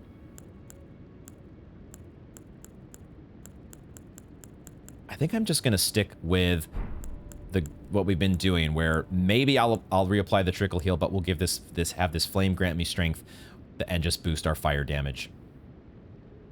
I think I like having the Trickle Heal for the first phase, just to deal with the incidental damage that we're taking from flying books and breathing fire from candles and all that stuff. So let's get back into it. Like the only thing that is crossing my mind here is knowing that, you know, once you have taken down a major boss, it could be that you're no longer going to have access to, you know, certain NPC interactions. And the one place that we have not explored yet in Liurnia is the Carian Manor. And I had it in my mind that we were going to do Raya Lucaria first and then go to the Carian Manor because of the intelligence, the intel that Roger had shared, suggesting that Ranni was going to be at the Carian Manor. But now that might not be the case. I'm a little unsure if I want to keep, you know, if I want to keep going with the Rennala fight. Just because there's a potential that something at the Carian Manor might be, you know, we might miss something. An interaction or otherwise, once we get past this boss fight. We'll see. If if the boss fight ends up being so difficult that we, if the phase 2 is just absolutely crushing us, then we might be naturally forced into a change of plans. So, we'll find out. Let's get back in, though. We know what to do in the first phase. This we can now get done with relatively quickly, actually. Assuming we can actually swing past the flying books coming our way.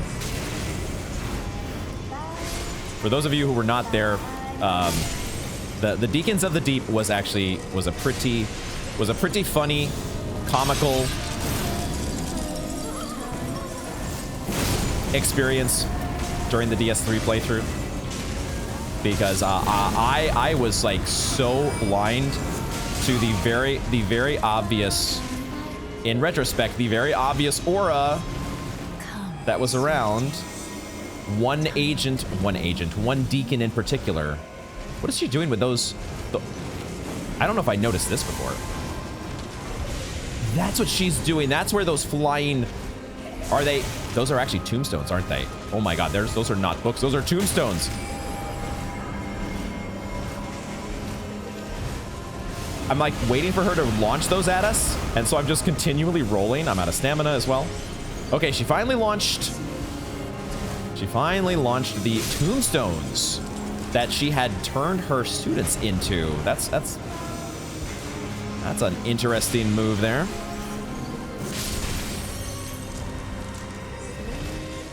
Let's go ahead and reapply this. And then find the last... Here you are. I would love to be able to pay attention to the words. I'm trying... I hear something about mother's arms.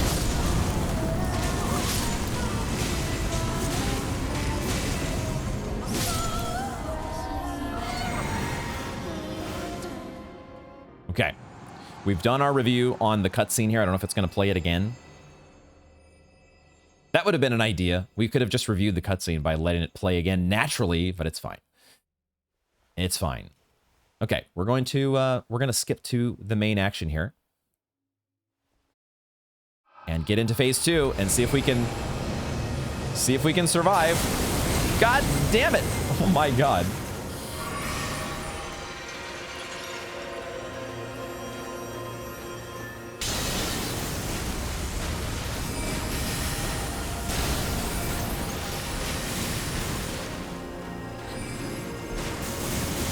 Oh my goodness, you're... Fuck me. Was that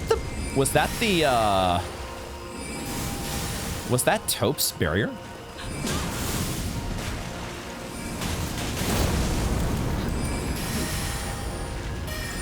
I need stamina.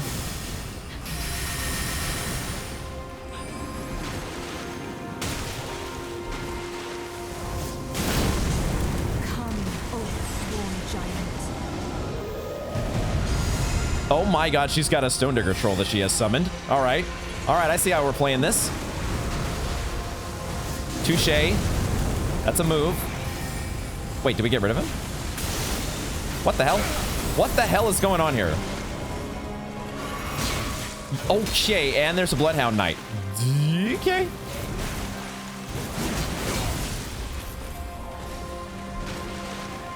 We don't have to like fully kill them. They just disappear after a while. Oh, running. Running is the answer.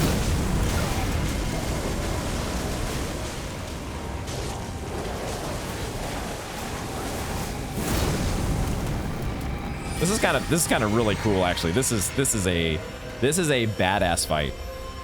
I really, really like this. The visuals are just incredible. And this idea of summoning all these different spirits. This is a really, really cool fight. Okay, the sound glitched out on us there. Back to the giant. Oh, okay, hold on a minute. I would like to reapply my spell. Oh my goodness, hold on. Hold on here. We have plenty of flasks. Let's just use it. I need to drink my Flask of Wondrous Physic too. And I would also like to apply my spell-proof dried liver again, please. Please give that to me. Do we even need to worry about these guys, or they just disappear on their own?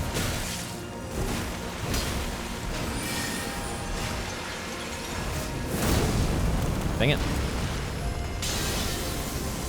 I think they might just disappear on their own. I don't want to get hit by the moon. Run away from the moon. Run away from the doggies. Actually, we can just... we can hit the doggies.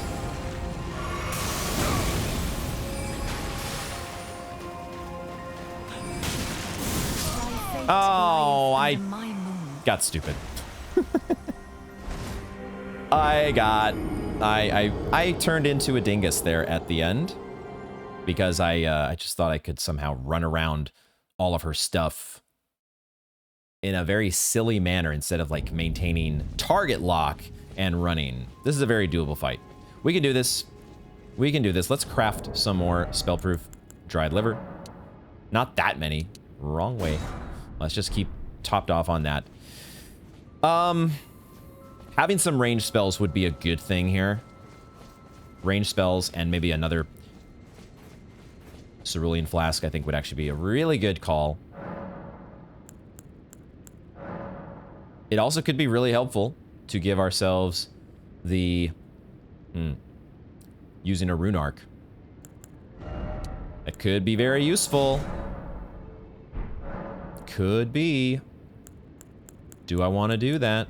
We could bring back... if we do that, then we could bring back the Flame of the Fell God, which I did really like.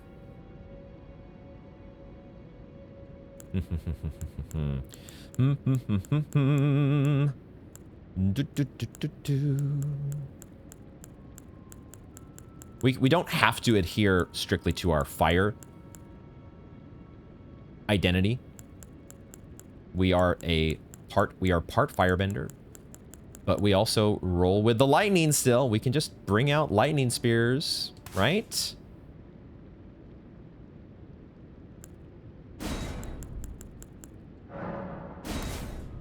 Am I going to use a rune arc? I don't know that I feel comfortable enough yet to use a rune arc. And we're very close to just beating this fight. I am going to give myself lightning spears, though. Because having a little bit of extra damage, I don't think would be a bad... a little bit of ranged damage, that is, would not be a bad idea. For the first time... We are having to do a run back, though. Something that's kind of new. We've had run backs with, we had a run back with the Red Wolf.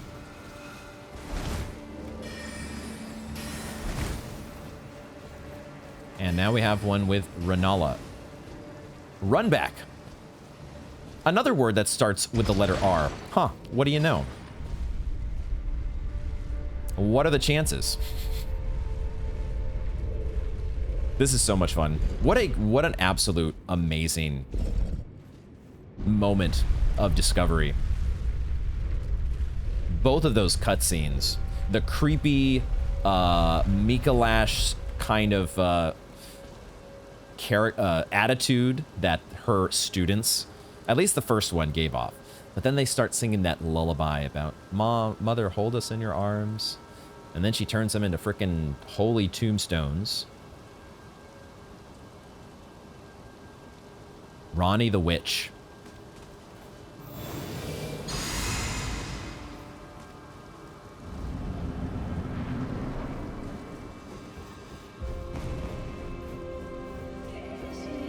The music is also just gorgeous.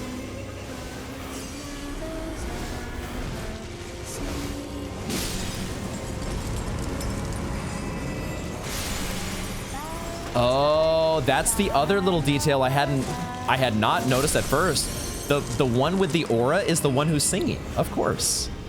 Of course. So you have 2 clues. And I think she might also be the one, she might also be the one who is summoning the purple books.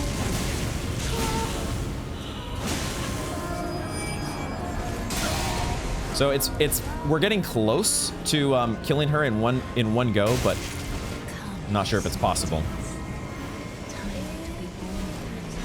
It might be possible though to dispel her. It might be possible to take out.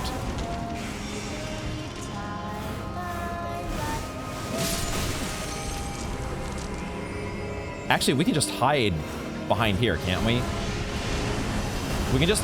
Oh, okay. There are parts of the library here that are destructible, and we didn't necessarily have complete cover from.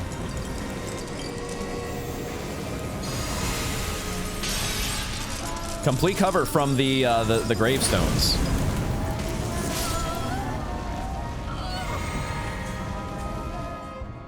Okay. Phase 1 is really just a formality for the most part. It's really all about this phase 2, which we will try to get into here.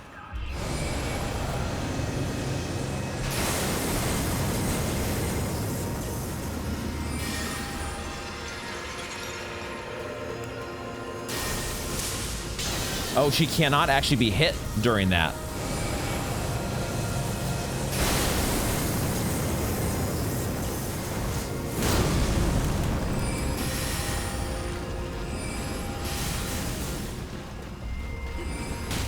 No!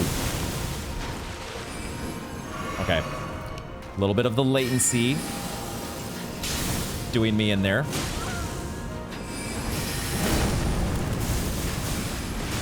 Because that little boomerang, whatever the heck that is,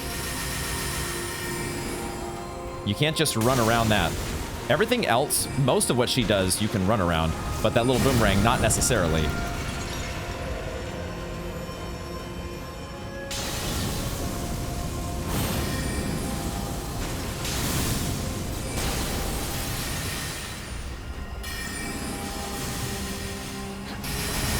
No, ow. That hurt. Whoa, oh my god, a dragon? What the fuck? That's not allowed. That's illegal. That should be illegal. What the actual hell? I did not mean to do that. Fuck me. I need to drink.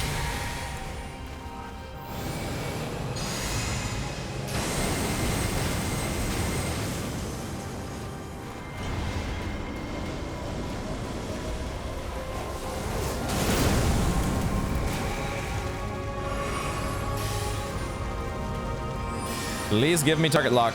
Please give me a target lock. We're gonna do some lightning spears here. They're not the most effective, but they keep me out of range of that moon.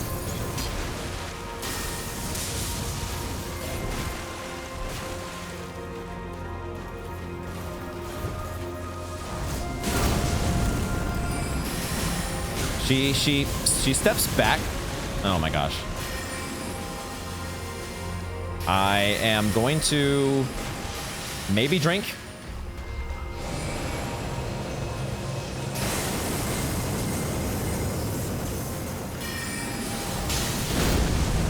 Come, O sworn giant.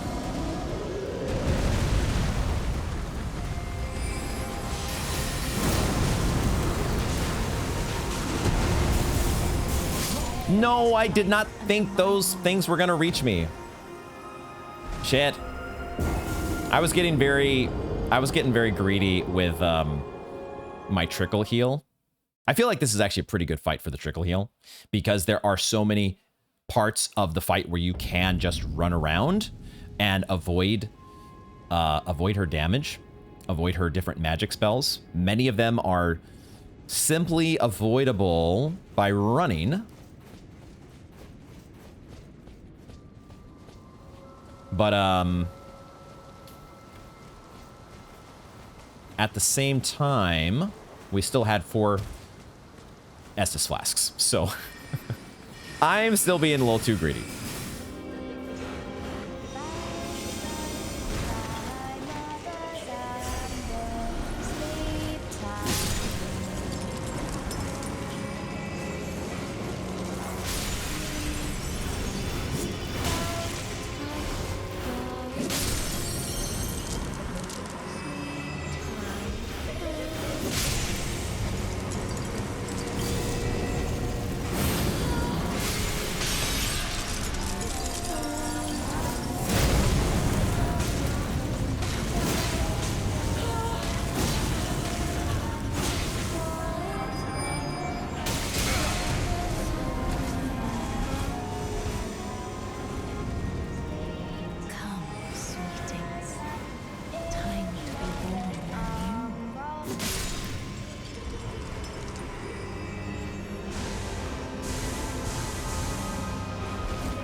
All right.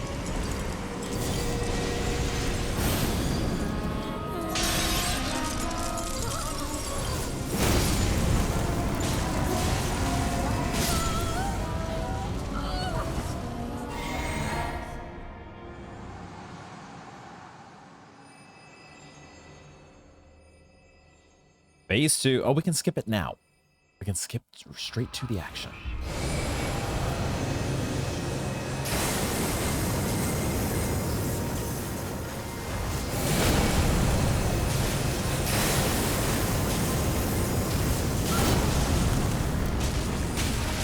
Ow.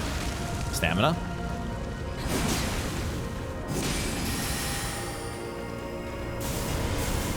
Hi.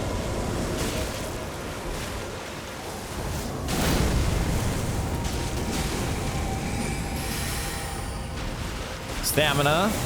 Stamina, he says. I'm crouching, apparently.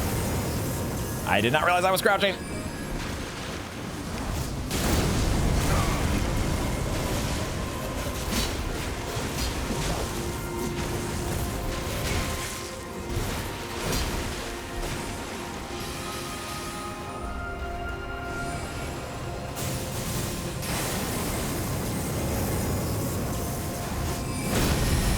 How did that not hit you? How did that not hit you? Holy shit.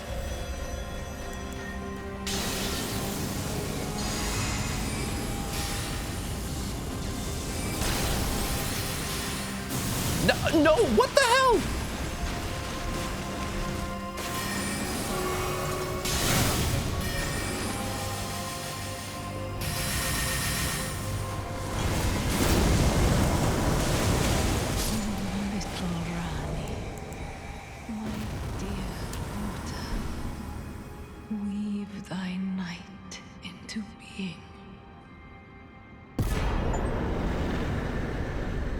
Legend felled.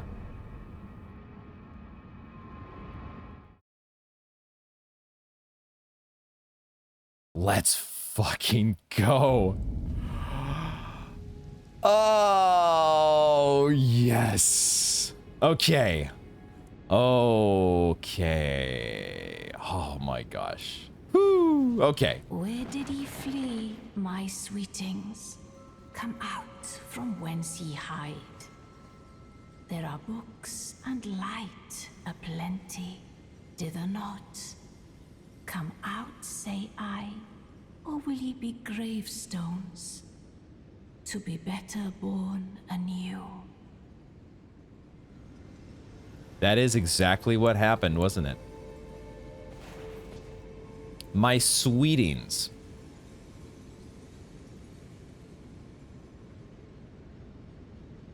Rennala. Wow.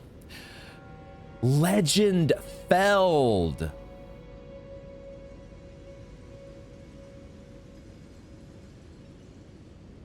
I guess we were actually taking on... We were actually taking on a dream version, weren't we? Because we didn't actually... Well, I don't know exactly what we did. I really don't know for sure.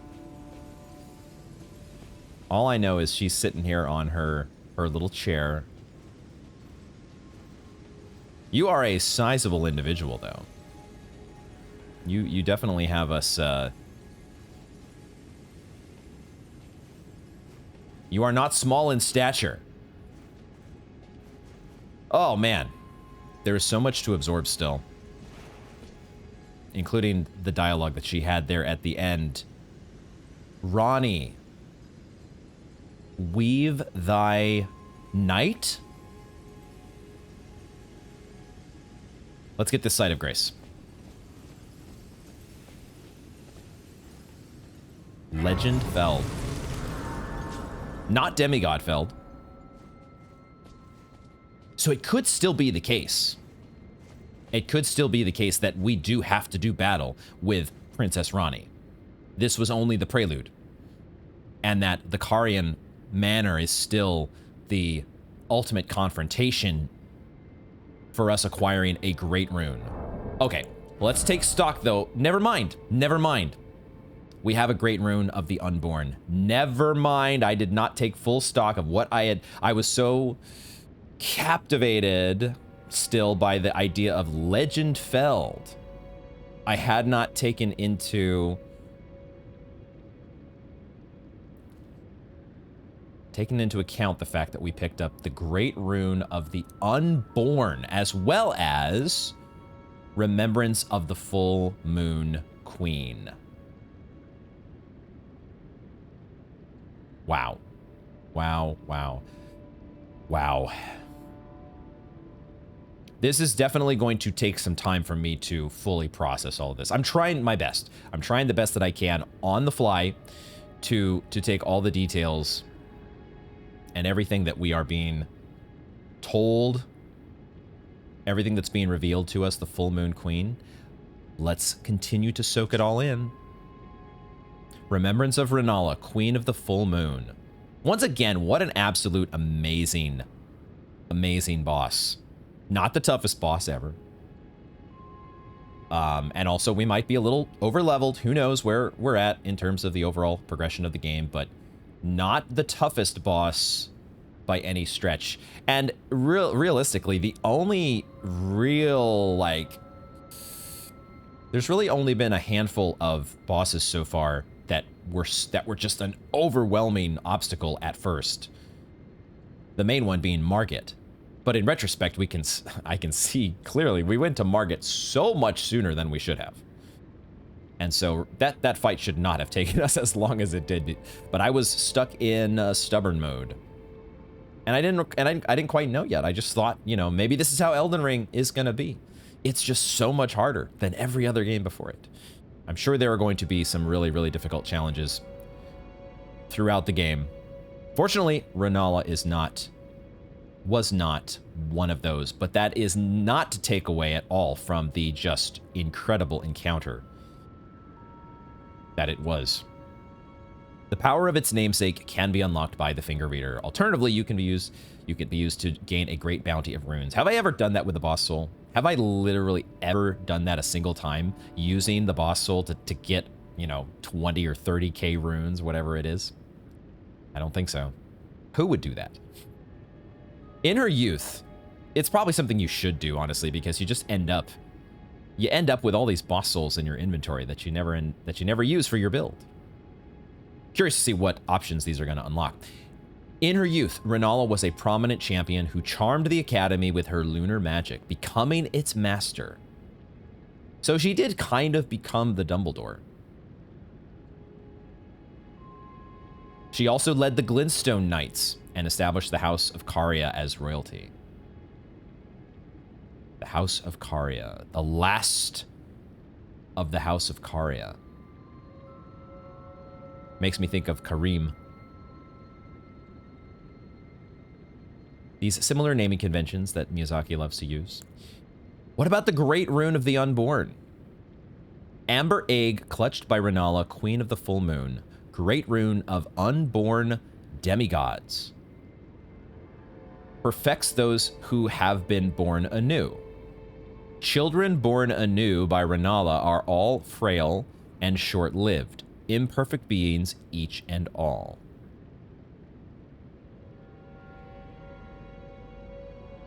This one is not as clear as Godric's Great Rune. Its blessing raises all attributes. That feels very straightforward as to what that's going to do. But this one, not so much. What is the effect of this Great Rune? We might have to find out. Perfects those that have been born anew. Children born anew by Rennala are all frail and short-lived. So it's still a little bit unclear if that was a dream that we were in, or if what exactly was all going on there. We have some dialogue with Rennala that may illuminate things, but the children of hers, I guess, is who we were fighting in that boss fight. I don't know if I ever finished my thought about the Deacons of the Deep. I will link this. I think we actually have a highlight. My DS3 playthrough was one that I originally streamed for the most part, although I still actually have all the footage. We did sort of do part of DS3, was a little bit of a YouTube-esque playthrough. It was kind of a preparation for doing playthroughs on YouTube, if I'm being honest. And there's part of me that thinks about putting that up here on the channel from time to time, but it would be a lot of work. It would be a lot of work, so I'm not sure. I'm not sure about that. But what I can do is I can link to the highlight from the Deacons boss fight, and you all can get a laugh out of how I was hilariously ignorant for quite some time of the gimmick in that fight, which is pretty much the gimmick that we have in Phase 1 here of the Rennala fight. Fortunately, I had that experience to guide me in the appropriate direction, and who knows how long I went in this fight without noticing the very clear aura, as well as singing to point out which child to focus on. But she was turning some of those children into frickin' gravestones. Wild. There's a chest over there as well, which I'm gonna check first. I noticed a chest, actually. I had seen a chest during the fight, but it, like, I get so focused on, like, we gotta do the fight, we gotta do the fight. I didn't even, I wonder if we could have opened this during the fight. I did see this. I kind of want to look around a little bit more in this room, actually. Let's pull out our torch. We're gonna go heavy load here for a bit, but I want to get the full illumination.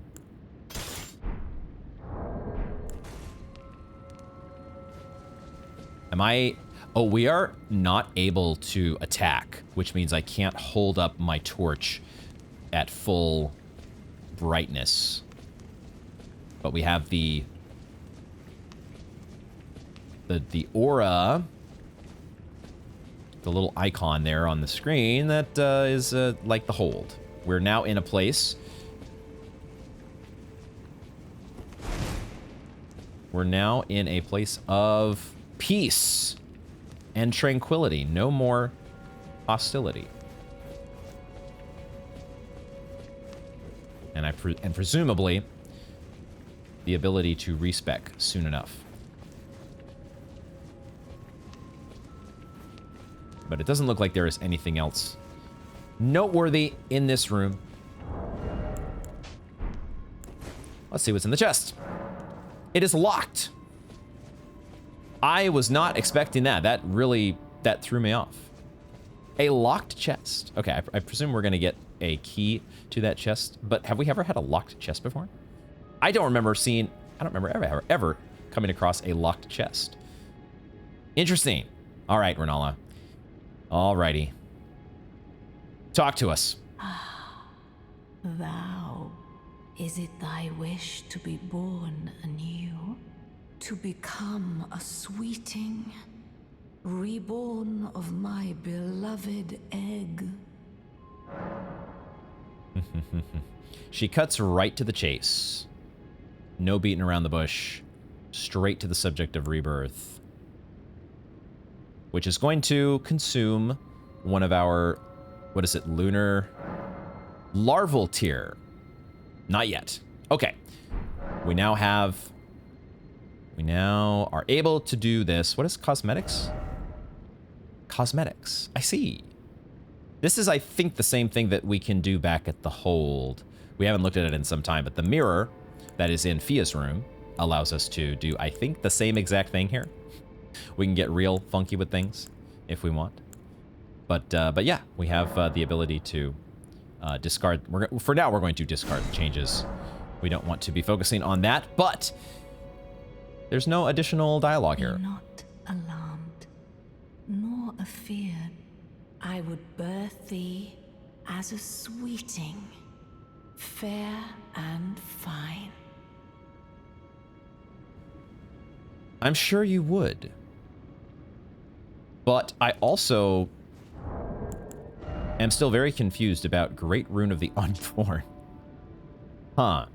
Unborn demigods. Suggests that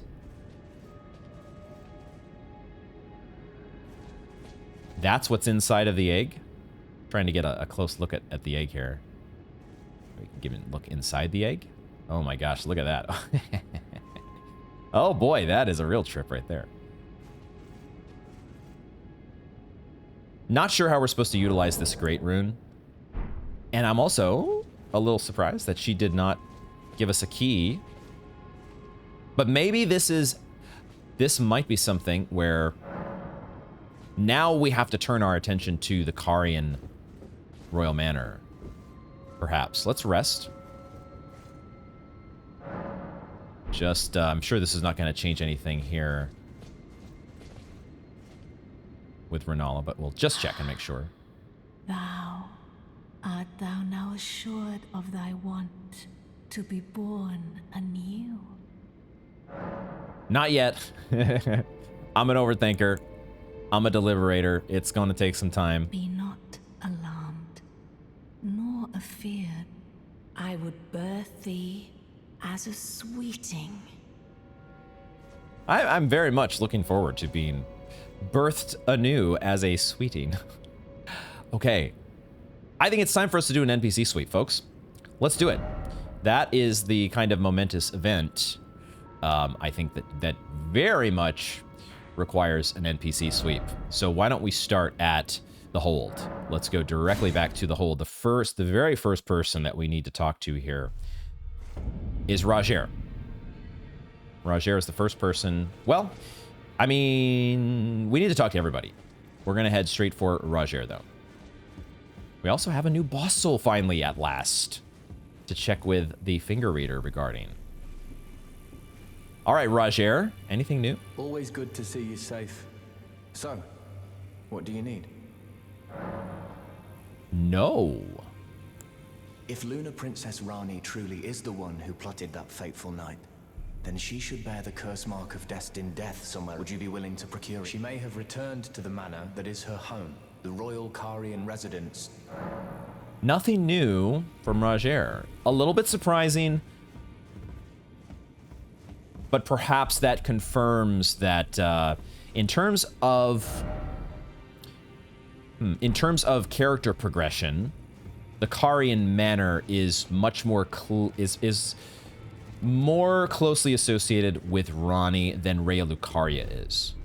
They're obviously connected.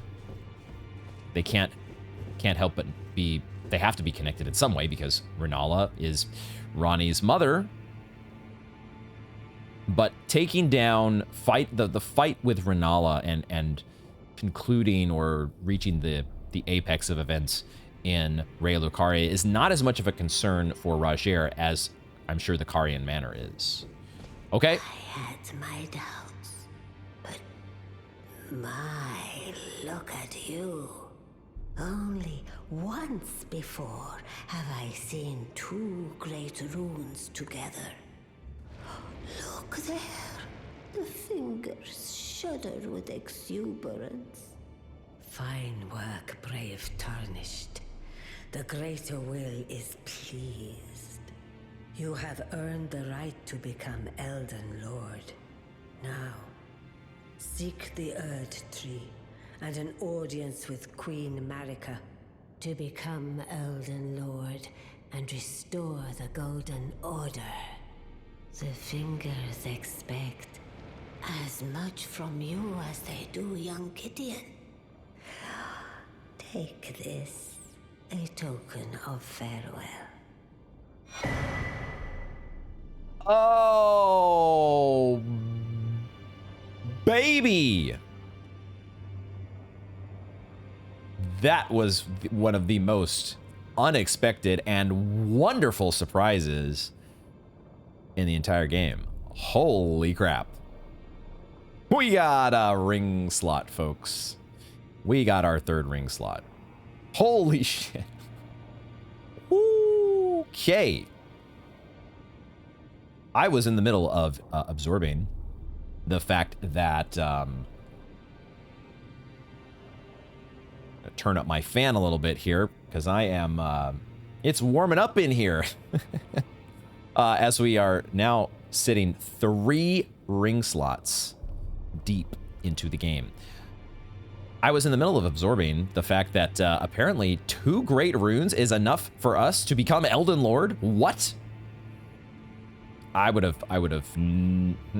think, didn't Gideon say something about when he was talking about Margot, the grace-given Lord, that we need to focus elsewhere? We need to get a whole bunch of great runes before we go thinking about going to the capital. But the finger reader, or I'm sorry, the two fingers says otherwise. Now, go forth, become Elden Lord. That's it. Just go become Elden Lord, Forehead. What? You have returned. What is it? Ah, there are some new options here. Whoa, what is this? Receive equipment of champions? Is this our first demigod attire? Is that what we get from the... Oh, I get it. I get it. All right, cool. We have our first, what was she called? What was she called in that one NPC in DS3? The, oh gosh, you would take ashes to her. Anyway, the point is that this is where once you have defeated particular bosses, you get their gear. How come we didn't get Godric's gear? What's up with that? We could go full Hogwarts here with all the Queen's gear. A tall crown depicting the moon, worn by Rennala, Queen of the Full Moon. It does increase intelligence. I really do like how they have, it feels like this was not as much of a putting these actual changes, enhancements, or drawbacks to your overall stats. It felt like it was not as prominently featured in DS3, not nearly as much as it felt like in DS2. I like that they're going back to this. I think the function souls aspect is really, really fun to explore. It looks like it's only the helm that increases intelligence, and maybe that is what they're doing in general, that most pieces of gear that actually have some noticeable function to them, they are mostly headgear, aren't they? When Rennala head of both the Academy of Rea Lucaria and the Carian royal family, lost her husband Radagon, her heart went along with him. And then those at the Academy realized that Rennala was no champion after all. Is that why they rebelled? Is that why they said, you know what, we're rebelling against the Carian royals because we need a leader, and Rennala ain't cutting it? Is that what they decided? Receive equipment from champions. Of champions. We'll get to the Queen Marika dialogue in just a moment. Curious about that. Receive power from Remembrance. We have two options here with the Remembrance of the Full Moon Queen. The Carian Regal Scepter. Also a glintstone staff. 60 intellect. They really want you to go full intelligence. You really, really got to be a super nerd if you want to go this route. This looks like it's a sword as well, though. Maybe not. It looks... Let's read about it. Magic Scepter of Rennala, Queen of the Full Moon. The glintstone is known as a Carian Blue, enhancing full moon sorceries. Only those of the highest intelligence may wield this, the finest of all glintstone staves. It does have a unique skill, Spinning Weapon. Channel magic into the glintstone to suspend the scepter in midair and cause it to spin violently. Those it touches will suffer successive magic attacks. We did fall prey to that a little bit in the boss fight. Rennala's Full Moon, though. Man, this feels like the one you'd want to go for. Oh my goodness. 70. This is getting ridiculous. But I suppose this might be expected in a game like Elden Ring, because this game is just going to end up being so much bigger than any other game before it. You have to start thinking about the long-term investment of your build. It's nice that you get a respec option. How much of a headache would it be to play this game without a respec option? Holy moly. Sorcery symbolic of the Carian Queen. Uses the caster as a vessel to incarnate a full moon, then sends it floating towards foes. The full moon dispels all sorcery that touches it, and temporarily reduces magic damage negation for those it strikes. Did we get hit by the moon in that fight? And if we did, I definitely did not notice that magic damage negation effect. Maybe I'll notice it in my footage. Queen Rennala encountered this enchanting moon when she was young, and later it would bewitch the Academy. So cool. The artwork is just...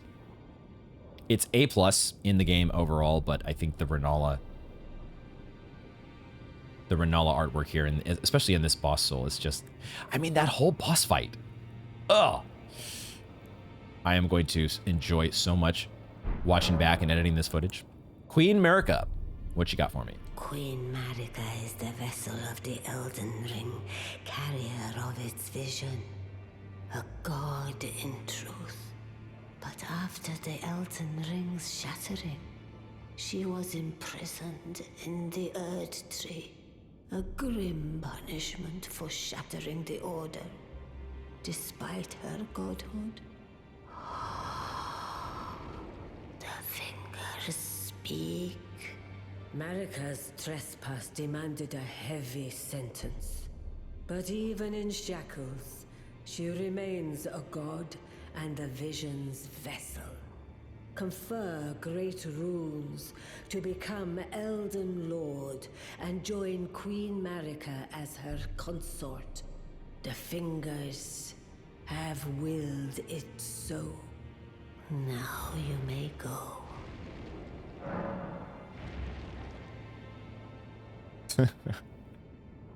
I'm skeptical about taking that course of action.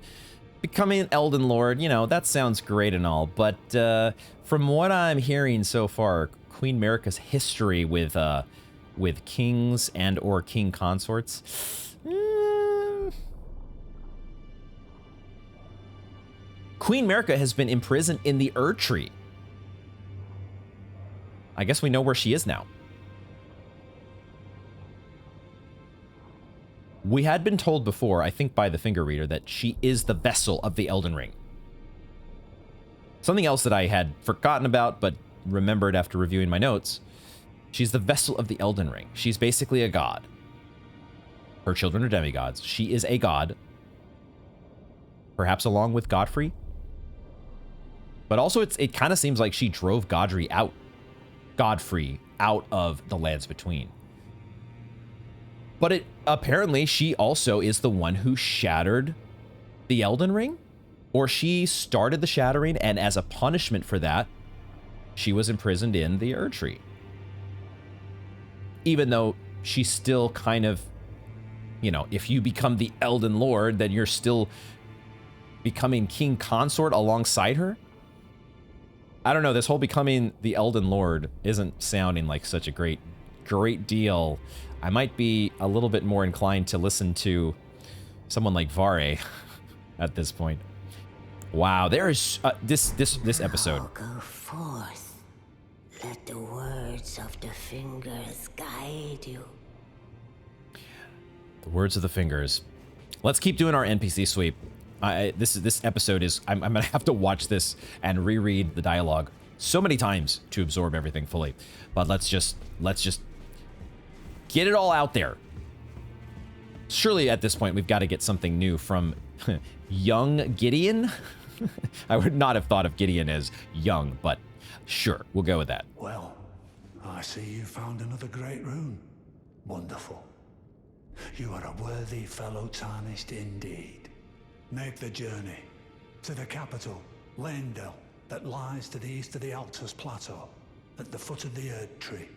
The two fingers will deny your passage no longer. You may be our best hope. Find your way to the Elden Ring, for we are tarnished, and we must answer the call of grace. Okay, maybe this is just the... We kind of did our wild whirlwind excursion into the Altus Plateau, not looking too deeply into anything, not trying to traverse too far into the zone, just kind of getting a sense of things. But it could be that if we had really tried to push on farther from where we eventually stopped, we got like, what, 2 or 3 golden seeds at one point there at the sneaking past the tree sentinels. That's what they're called. I called them tree guardians earlier. Tree sentinels. How could I forget? It could be that the game might have actually blocked us from going into the capital. I don't know, by some sort of fog gate or whatever. However it would have kept us from progressing, we might have actually just needed 2 great runes.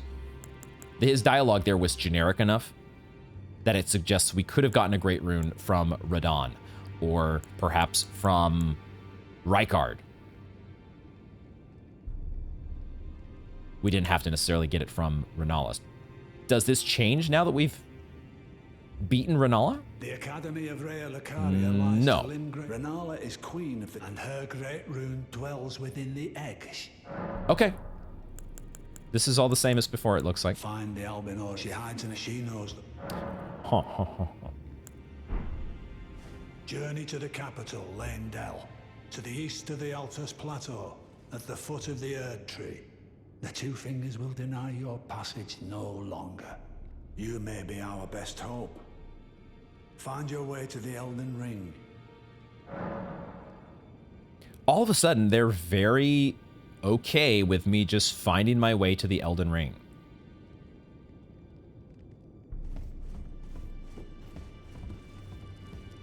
That's probably not what we're going to do.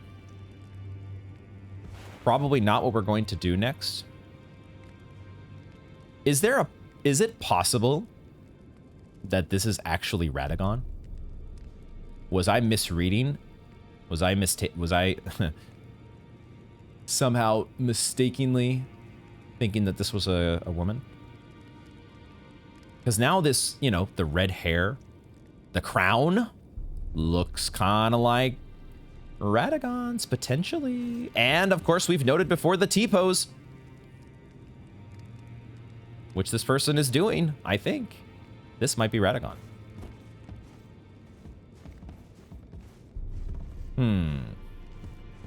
If so, it would not be, it would maybe not be the first time that I have misgendered a character in Elden Ring.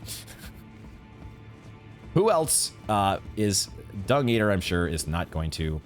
Dung Eater, I don't know how long you're going to be wallowing in misery over here, but I suspect Rennala and beating her has not changed that. Be thankful it is all that keeps you. Okay. It is a bit. It is a bit surprising still that there was no change with Roger, because I would, even though he's focused on Ronnie, I mean clearly we had a big interaction with Ronnie, but he's not taking notice.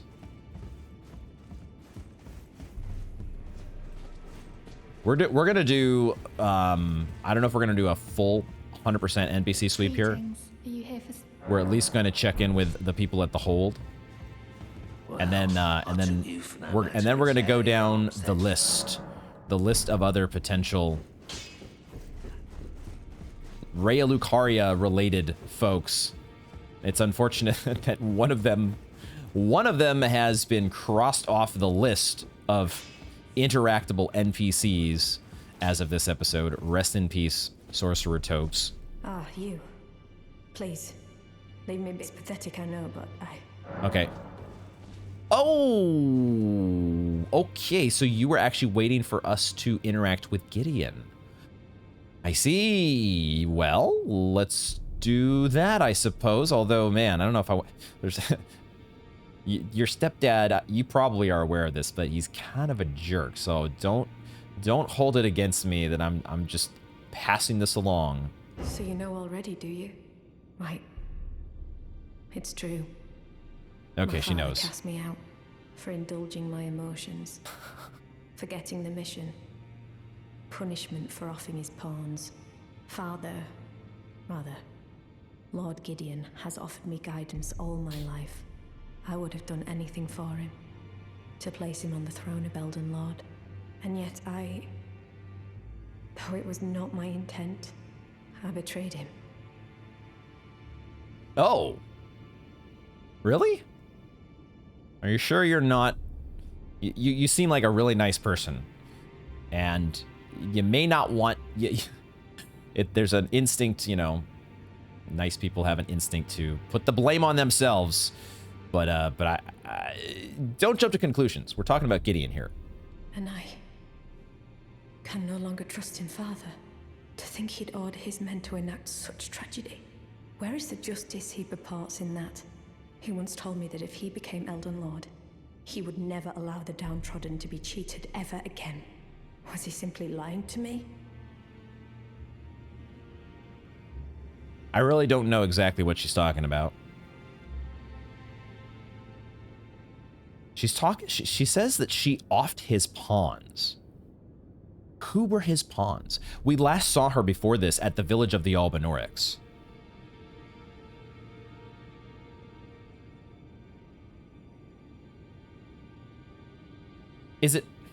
Was Gideon involved somehow in what happened at the village of the Albanorex?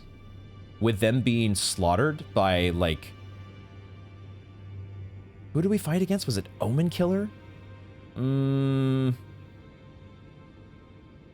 gonna need to review dialogue and think about things, but, some sus stuff going on here.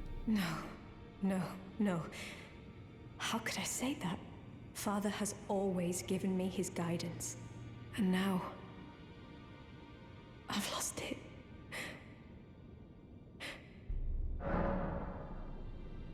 Whoa, what? Give the Stormhawk King... Dude, okay. I almost just want to say leave because this is too much. This is almost too much to deal with. We have like information overload this episode. I need to hydrate. Hold on here. Hold the phone. Excuse me, we can give you the Stormhawk King. What? What? Not yet. Not yet. The Stormhawk King? What?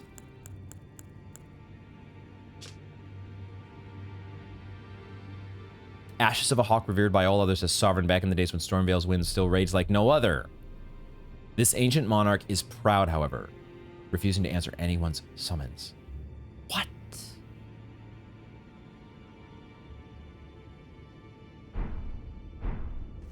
No, no, no. How could I say that? Father has always given me his guidance, and now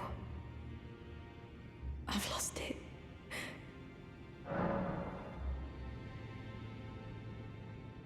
Is that ash? I can smell the ancient storm in it. My thanks. I'll gladly take it.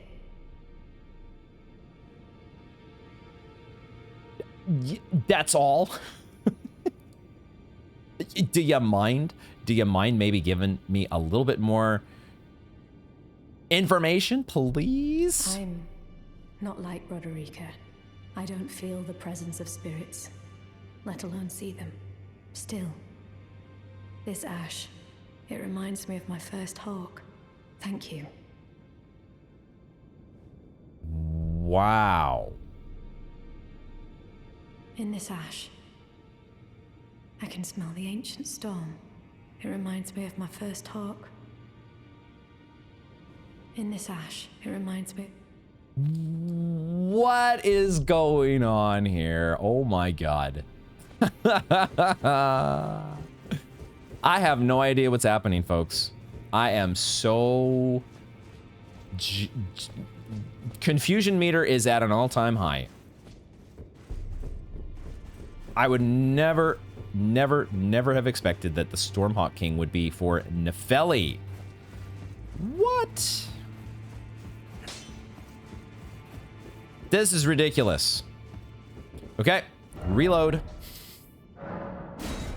Reload the zone. Has Nefeli... if I had to guess, she's probably out.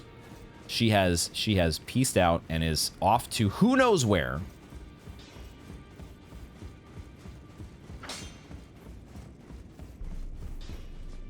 She's still here.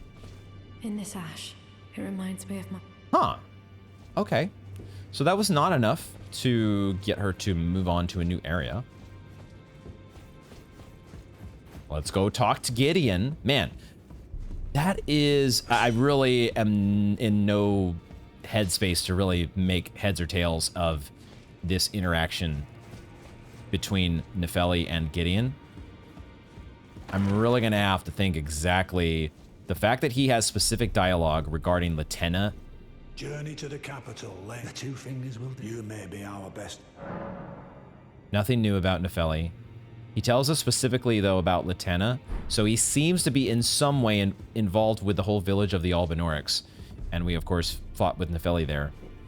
Okay, let's try to use the rest of the time that we have here to go down the list of people that would be interested or interesting to talk to regarding what has happened.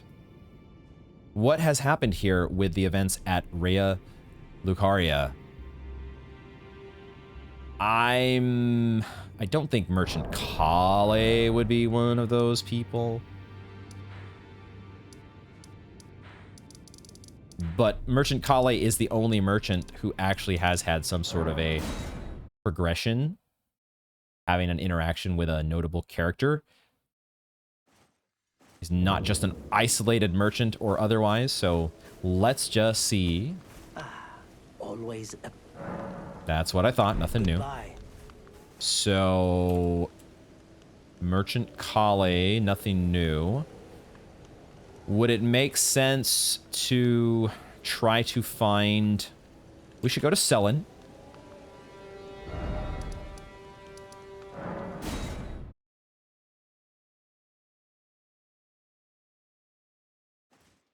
Her being kicked out of the academy, you would think that she would have some reaction to that. There you are, my apprentice. Shall we commence the lesson? But she does not.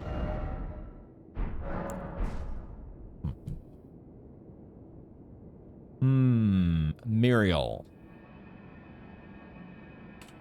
I was wondering what the heck that was, but it's just the boon that we get from the Erd tree.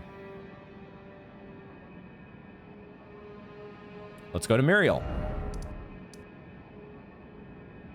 If anybody would have new dialogue, you would think it would be at the Church of Vows. This is nuts. What an amazing, incredible episode. Greetings. Do you need any? Nothing new. You know, it's a famed sculptor when he glimpsed, and as such...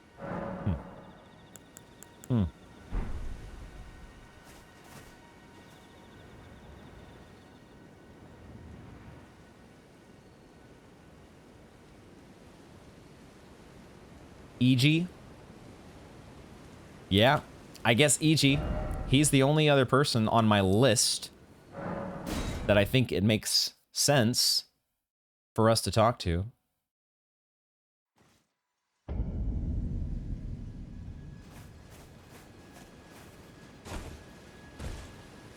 Well, it's kind of you to speak to me again. Then I presume these old bones served their purpose? More or less. Such a great voice. It's just the advice from before. I've explained the peril of the enchanted snare that remains at the Royal Carrion Manor.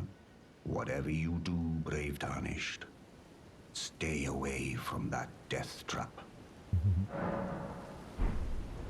That is exactly what we will not do next time. Because, you know we have to go there, E.G.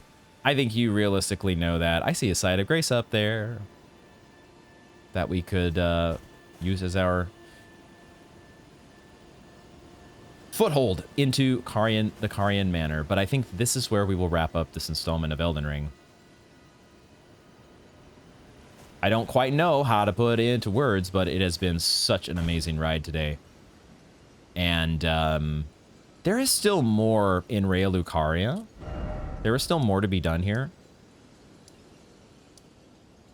There's at least that little bit of loot and area on the rooftops that has not been explored. So there's something that I am missing.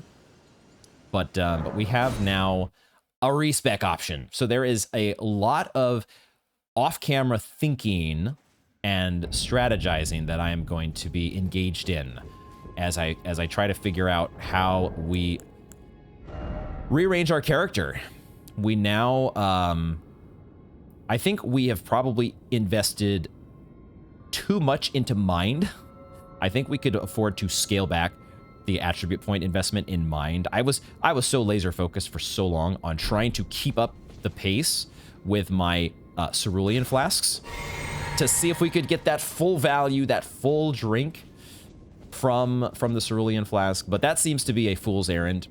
So realistically, we very infrequently run out of flasks at all. And so dialing back our FP, our max FP, seems like a good idea. Because we could take that and invest those points in faith, or vigor, or endurance, or somewhere else. And we also, I think, had invested some points in dexterity that we might not want anymore. I don't remember originally why we invested those points in dexterity. Maybe it was for the +7 spear. Is that what we did? That's like so long ago now. That is just like that is ancient history. Not that. That's a twin blade. Here it is. That was only 15 dexterity. Why did we need to go to 18 dexterity? What was that all about? The Uchi Katana doesn't take that much. It only takes like 15. Did we start the game with 15? Either way, we got some thinking to do, because not only have we a respec option now, but we also have another talisman slot. Oh my god. I mean, I might as well just put the Radagon icon there, because holy crap. What an awesome talisman, right? We still got this mystery of this locked chest. We've got to figure out how to get to the rest of Raya Lucaria. I think, though, there could be some very significant answers in the Carian Manor. Perhaps getting to the Carian Manor, there might be some sending gates that are going to send us to all sorts of who knows where. Dude, you know what the other thing we have is here? The other thing that I need to think about is what to do with our new imbued sword key. Why don't we just take a look at these? This will be the last bit of information in the information overload that is this episode, where we were teased, thinking that we had finally the erudition that we needed. Precipice of Anticipation. We've been there. Crazy that Nefeli is the person who takes the Stormhawk King. Was not expecting that. Crumbling Lands. What the heck is Crumbling Lands? And the other one here has to do with, like, night sky, doesn't it? Where is the other one? Whoa! Whoa! Dude, where did you come from? What the hell? Did I go too far down the hill? I think I went too far down the hill. I was not trying to run into a headless troll. That was not my intention. I went too far down this way. My bad. Night Sky Unceasing. I might want to go there. That might be where we use our sword key, because it kind of makes me think of Shifra River. Shifra River is the place that I would think of as Night Sky Unceasing. It kind of has a night sky, doesn't it? Sort of. Unceasing. Feels like that would feels like that would line up. But my God, there is this Elden Ring is something else. We're gonna try and digest all of the lore that has been uncovered. All of the R-rated lore. And I will take a moment before we wrap up and just say thank you all for watching. If you are here to the end of the video, thank you for coming along for the ride. It is so much fun.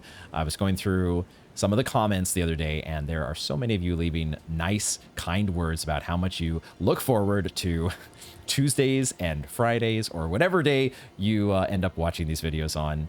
And I'm excited to share the journey with you. It is just, this is a special game, and I'm trying to do it justice as best that I know how. It's going to be a long journey, but that's a good thing. And I just want to say thank you all for being here. It is so much fun getting to share the ride with you. And I hope to see you. Thank you all very much for joining me, and I hope to see you in the next one.